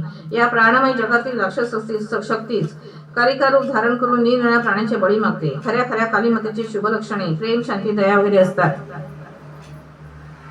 या प्राणमय विश्वातील राक्षसी शक्ती, असुरी शक्ती, भूतप्रेताची शक्ती आम्ही देवता आहोत असे सांगून शूद्र विद्येचे प्रदर्शन करतात. शूद्र मानसिक त्यांची उपासना करून या लोकात भलतेच उपद्रव निर्माण करतात. या जगातील निरनिळ्या प्रेतात्म्याला देवता शरीर धारण करता येते हे लक्षात ठेवा, पण त्या देवतेची दैवी शक्ती मात्र त्यांना नसते. श्रीपाद प्रभू पुढे म्हणाले, धर्मरक्षणार्थ माझा जन्म होतो असे मी वचन दिलेले आहे. त्याला अनुसरून धर्मसंस्थानार्थ श्रीपाद शिवरायांचा अवतार झाला आहे. हा अवतार दया, शांती, प्रेम, करुणा अशा आनंद शक्तींचे मिश्रण आहे. आमच्या घराची शुद्धी करून ढोंगी साधूला पिटाळून जावे गेले. श्रीपादांच्या अनुग्रहाने मामी बरी झाली. श्रीपादांनी आम्हाला आशीर्वाद देऊन माझा आणि रमणीचा विवाह स्वस्ताने केला. तेव्हा ती जेमतेम 12 वर्षाची मूर्ती होती. श्रीप्रभूंच्या वास्तव्य पिटिकापुरातच होते. माया रूपाने ते पंचदेव पहाड्या ग्रामात सुद्धा राहत. त्यांनी आम्हास ह्या अक्षता दिल्या होत्या. शंकरभट्ट आणि धर्मगुप्त या नावांचे दोघे जण येतील, त्यांना थोड्या अक्षता द्याव्या असे त्यांनी सांगितले होते. आहा, किती लीलामय स्वरूप आहे श्रीवल्लभांचे. श्रीपाद शिवल्लभांचा जय जयकार. राज्यम शरणम प्रपद्ये. सर्वेश्वराचा वृत्तांत. आम्ही दोघांनी सतत थोडे दिवस प्रवास केला आणि एका गावात पोहोचलो. प्रवासात आम्ही श्रीपाद शिवल्लभांचे नामस्मरण करीत त्यांच्या अलौकिक लीलांचे स्मरण करीत चाललो होतो. मार्गात आमची आदरातिथ्य सुद्धा होत असे होते. कधी बैलगाडी मिळाली, कधी घोडागाडी, तर काही वेळी पायीच चालावे लागले. असा आमचा प्रवास झाला. आमच्या प्रवासातील मार्गामध्ये श्रीपाद प्रभूंच्या भक्त मंडळीकडून आदरातिथ्य स्वीकारणे चालूच होते. ही सर्व परोक्ष रूपाने श्रीपाद प्रभूंची लीलाच होती. त्या गावात पोहोचतात एका ब्राह्मणाच्या घरातील सर्व सामान बाहेर फेकत असलेले दिसते. त्याची बायको आणि मुले घरातच होती. त्या ब्राह्मणाने एका ऋणदात्या सावकारकडून थोडे पैसे घेतले होते. ते पैसे तो परत करू शकला नाही. एके दिवशी त्या सावकाराने त्या ब्राह्मणास मार्गात चढवले आणि त्याच्या भोवती कोळशाने एक रिंगण करून त्याच्या रेगेच्या बाहेर येऊ नये असे बजावले. किती दिवसात माझे पैसे परत करशील ते तुझ्या यज्ञपवित्राची शपथ घेऊन सांग असे तो सावकार रागाने म्हणाला. मी आपले पैसे 2 आठवड्यात परत करेन असे ब्राह्मणाने आश्वासन दिले. परंतु 15 दिवसात तो धनाची व्यवस्था करू शकला नाही. त्यामुळे त्याचा शब्द पाळला गेला नाही. मुदत संपल्यानंतर धन न दिल्यामुळे तो सावकार ब्राह्मणाचे घर रस्त्यावर आणत होता. ब्राह्मण आणि त्याची मुले पत्नी सगळे सुधासोन बघत होते. गावातील सगळे लोक तमाशासारखे बघत उभे होते. त्यांच्यापैकी कोणीही साहस करून त्या ब्राह्मणाला अजून थोड्या दिवसाची मुदत द्या असे म्हणाला नाही. शिवरायांची भक्ती परीक्षा आणि भक्तांना तारणे. श्री धर्मगुप्तांना त्या ब्राह्मणाची अवस्था पाहून कीव आली. परंतु काही सहाय्य करावे तर हातात धन नाही. मी तर निर्धनच होतो. परंतु धैर्य करून म्हणालो, बाबा ह्या दुबळ्या ब्राह्मणाला दया करून अजून 2 महिन्याचा अवधी द्यावा. या अवधी श्रीपाद शिवल्लभांच्या कृपा कटाक्षाने त्याचे कष्ट दूर होतील. थोडा शांतचित्ताने विचार करा. त्याचे कर्ज फिरण्याची जिम्मेदारी माझी आहे असे समजा. म्हणण्यास मी म्हणालो, पण मनात अत्यंत भीती होती. तेव्हा तो सावकार म्हणाला, बरे, तुमच्या शब्दावर विश्वास ठेवून मी याला 2 महिन्याचा आणखी अवधी देतो. माझे धन पूर्ण फिटेपर्यंत तुम्ही दोघांनी येथून कुठेही जाऊ नये. समजा माझे धन ठरलेल्या अवधीत याने परत केले नाही तर त्याचे घर स्वाधीन करून घेईनच आणि मध्यस्थी केल्यामुळे तुम्हा दोघांना सुद्धा न्यायालयात नेईन. तेव्हा न्यायाधीश जी शिक्षा देईल त्यास तुम्ही दोघेही तितकेच पात्र ठराल. दिलेल्या अवधीमध्ये मला किंवा धर्मगुप्ताला ब्राह्मणाची रक्कम फेडणे असंभवच वाटत होते. मागचा पुढचा विचार न करता आपल्याला जमते किंवा नाही याचा विचार न करता अविवेकाने मी शब्द दिला. असे अविचाराने वागल्यामुळे माझा मनात तिटकार आला. या श्रीपादाला दोष देणे बरोबर होते. माझ्याबरोबर विचारात धर्मगुप्ताला संकटात टाकले. हे आणखी एक पापच घडले. जिभेला नियंत्रण नसल्याने किती अनर्थ झाला याचे ज्वलंत उदाहरण होते. परंतु प्रभूंची लीला अपार आहे, तिला अंतच नाही. अशा परिस्थितीत प्रभूंवरील भक्ती दृढ होते किंवा मानव भक्तिरहित होतो. धर्मगुप्त मात्र निश्चिंत होते. ते म्हणाले, शंकरभट्टा, घडलेल्या घटनेचा विचार करू नये. झालेल्या, होत असलेल्या आणि पुढे होणाऱ्या घटना म्हणजे भूत, वर्तमान आणि भविष्य हे सारे प्रभूंचीच लीला आहे. आपले ब्रह्मलिखित जे आहे तेच होणार, तसे तर चुकणारच नाही. ब्राह्मण पूर्ण निर्धन आणि दरिद्री झाला होता. तो आणि त्याच्या कुटुंबातील सगळेजण उपाशी राहू लागले होते. आम्ही त्यांच्याकडे पाहुणेच होतो म्हणून आम्ही सुद्धा उपाशी राहावे अशी दयनीय परिस्थिती होती. श्रीपादांच्या अनुग्रहाने राहण्यास जागा मिळाली. त्यांचे आम्ही आभारच मानत होतो. भूक, तहान, थकवा आला असता, त्याचे जडेकरी आले असता, श्रीपाद शिवल्लभांचे नामच एकमेव तरुणोपाय आहे असा दृढ विश्वास वाटत असता. आम्ही स्नान संध्या करून श्रीपादांचे नामस्मरण करण्याचे आश्वास दिले. त्या ब्राह्मणाच्या घरी देवाजवळ दिवा लावण्यास कैवात सुद्धा नव्हती. आम्ही श्रीपाद राज्यम शरण प्रपद्य असा जप मोठ्या सुरात म्हणत होतो. घरातील सारी मंडळी सुद्धा आमच्याबरोबर हा मंत्र उच्चारत होते. शेजार पाजारचे अभाववृद्ध लोक जमा झाल्याने भक्तिभावाने नामस्मरण करू लागले. ब्राह्मणाच्या घरी एक शेतकरी आला. ब्राह्मणाचे कर्ज फेडण्याची जबाबदारी त्याने घेतली आहे. तेवढ्या काळात सर्वत्र बातमी पसरली की कुठल्या तरी महापुरुषाचा शिष्य आहे. माझ्या दैवी शक्तीनेच ब्राह्मणाचे देणे देण्याचे सिद्ध झाले असा त्यांचा समज झाला. मी फार मोठा ज्योतिषी आहे असा साऱ्या गावात त्यांनी प्रचार केला. त्या गावात शेतकऱ्यांच्या पैजा लावण्याचा नाद होता. त्या ब्राह्मणाचे ऋण हा फेडेल का नाही या प्रश्नावर शेतकरी पैजा लावित होते. मी जर ब्राह्मणाचे कर्ज न फेडले तर आम्हाला न्यायालयात जावे लागणार होते. माझ्या पुरावर धर्मगुप्त पण संकटात पडले. माझ्या कोरड्या वागण्यावर लोक पैजावत होते. हा एक प्रकारचा जुगारच असल्यासारखे वाटत होता. त्याचे कारण म्हणजे माझा शब्दच होता. काय करावे ते काहीच कळत नव्हते. अशा परिस्थितीत आम्ही श्रीपादांच्या नामस्मरणाचा आधार घेतला. माझी ती पण योग्यता नाही असे मला वाटले. मी एक मोठा ज्योतिषी आहे, दैवी शक्ती संपन्न आहे असा प्रचार होत होता. परंतु मी मात्र दिव्य आकर्षण लीला विहारी अशा श्रीपादांचे चरण कमलच मला या संकटातून टाकलेल्या विश्वासाने बसवतो. सत्यम विधातुम निजभूत्य भाषितम या नारद मुनींनी श्री महाविष्णूला सांगितलेल्या वाक्याचे स्मरण झाले. नारायणाचे भक्त ज्या शब्दांचा प्रयोग करतात त्या शब्दांना खरी करण्याची जबाबदारी नारायणाचीच असते. त्या ग्रामात सर्वेश्वर शास्त्री या नावाचा एक पंडित आणि फार मोठा मंत्रशास्त्री राहत होता. त्याच्यावर एका प्रेतात्म्याचा अनुग्रह होता. त्याच्या आधाराने तो भूत भविष्य वर्तमान आदी अचूकपणे सांगत असे. पैसे झालेले शेतकरी सर्वेश्वराकडे आपल्या पैजेचे काय होईल याचा उलगडा करण्यास गेले. ब्राह्मण धन परत करू शकणार नाही असे त्या प्रेतात्म्याने सांगितले. यानंतर पैजाने आणखी जोर पकडला आणि 100 वराहांची बैल लागली. सर्वेश्वर शास्त्री मोठा की शंकरभट्ट मोठा याचा निर्णय करण्यासाठी बैल लावणारे फार उत्साहित होते. शेवटी आम्हाला जुन्या वाड्यात नेऊन न्यायालयात नेण्यास सिद्ध केले गेले. त्या ब्राह्मणाला आश्रय लावून निराश केले. धर्मगुप्ताला सुद्धा माझ्याबरोबर संकटात ढकलले. श्रीपाद प्रभूंच्या दिव्य लिलेचा गुणादर काय असेल मला काहीच समजेना झाले. माझे थोडंफार शिक्षण झाले होते परंतु कोणत्याही प्रकारची आध्यात्मिक शक्ती नव्हती. ज्योतिषविद्या तर येतच नव्हती. जपतत्व योगाभ्यास कठीण असे नियमनिष्ठा यांचे ज्ञान तर अजिबातच नव्हते. श्रीपादांच्या चरित्र लेखनाचा एका कुतूहलाने मी संकल्प केला परंतु त्याला पाहिजे असलेली योग्यता माझ्याजवळ नव्हती. माझे यातून रक्षण करून माझा उद्धार करावा. अंतिम सर्व काही आपल्या इच्छेवर अवलंबून आहे अशी आर्थ प्रार्थना मी श्रीपाद प्रभूंच्या चरणाजवळ केली. माझ्यात कधीही नसलेले धैर्य त्यावेळी अचानक आले. जे होणार असेल ते होणारच, परंतु श्रीपाद शिवले माझे यातून रक्षण करून मला तारतील असा दृढ विश्वास माझ्या मनात उत्पन्न झाला. सर्वेश्वर शास्त्रींना एक बहीण होती. ती त्याच गावात राहत होती. तिला एके दिवशी पाण्याच्या वेळी एक स्वप्न पडले. त्या स्वप्नात तिला भयंकर ताप आल्याचे, तिचा पती मरण पावला आणि तिला वैधव्य प्राप्त झाले असे दिसले. तिने आपल्या भावाला म्हणजे सर्वेश्वर शास्त्रीला स्वप्नाचे फळ विचारले. सर्वेश्वराने आपल्या उपस्थित प्रेतात्म्याला त्या स्वप्नाबद्दल विचारले. त्या प्रेतात्म्याने सांगितले, हिचा पती देशांतरी गेलेले असताना मध्येच मार्गावर चोरांनी त्याला घेरले आणि सगळं द्रव्य लुबाडून त्याला मारून टाकले. ते ऐकून ती मोठ्याने पतीच्या निधनाचा विलाप करू लागली. आपल्या दैवाला दोष देऊ लागली. तेवढ्यात काही लोक तिच्या घरी आले. तिला धीर देऊन सांगू लागले, आपल्याच गावात शंकरभट्ट या नावाचे महापंडित आलेले आहेत. त्यांना घटना घटिताचे ज्ञान आहे. श्रीपाद शिवराय प्रभू त्यांचे आराध्य दैवत आहेत. त्यांच्याकडून सत्य काय हे जाणून घे असा सल्ला त्यांनी दिला. तिने स्वतःच्या भावापेक्षा कोणी मोठा पंडित असल्याचे ऐकले होते. शंकरभट्टाकडून आशीर्वाद घ्यावा अशी इच्छा तिच्या मनात उत्पन्न झाली. तिने आमच्या घरी येऊन भाऊ माझ्या मानगल्यांचे रक्षण करा अशी मोठ्या दिनवाणीने प्रार्थना केली. ती ऐकून माझ्या हृदयाचे पाणी झाले. श्रीपादांकडून पंचदेव पहाडामधील विवाह समारंभात शेतकऱ्यांनी प्राप्त केलेल्या मंत्राक्षता माझ्याजवळ थोड्या आहेत असे मला वाटवले. माझ्यात एका दिव्यस्फूर्तीचा आविर्भाव झाला. ह्या मंत्राक्षता साक्षात श्रीपाद शिवलांकडून मिळालेल्या असताना हिच्या मांगल्याची रक्षा 100% होईल असा दृढ विश्वास मला प्राप्त झाला. मी त्या बाईला बोलावून म्हटले, बाई, या मंत्राक्षता तू घे आणि तुमच्या पूजेच्या ठिकाणी म्हणून सुरक्षित ठेव. तुझा पती थोड्या दिवसात तुला भेटेल. हे सत्य आहे किंवा सत्य आहे. हे वर्तमान काही शेतकऱ्यांनी सर्वेश्वर शास्त्रींना सांगितले. ते ऐकून त्याला आपल्या बहिणीचा फार राग आला. माझा पती सुखरूप घरी परत आल्यास मी त्या गरीब ब्राह्मणाचे देणे तर देईनच, शिवाय शंकरभट्टाला गुरु करून श्रीपाद शिवलभांचे नामस्मरण आराधना करीन असा तिने संकल्प केला.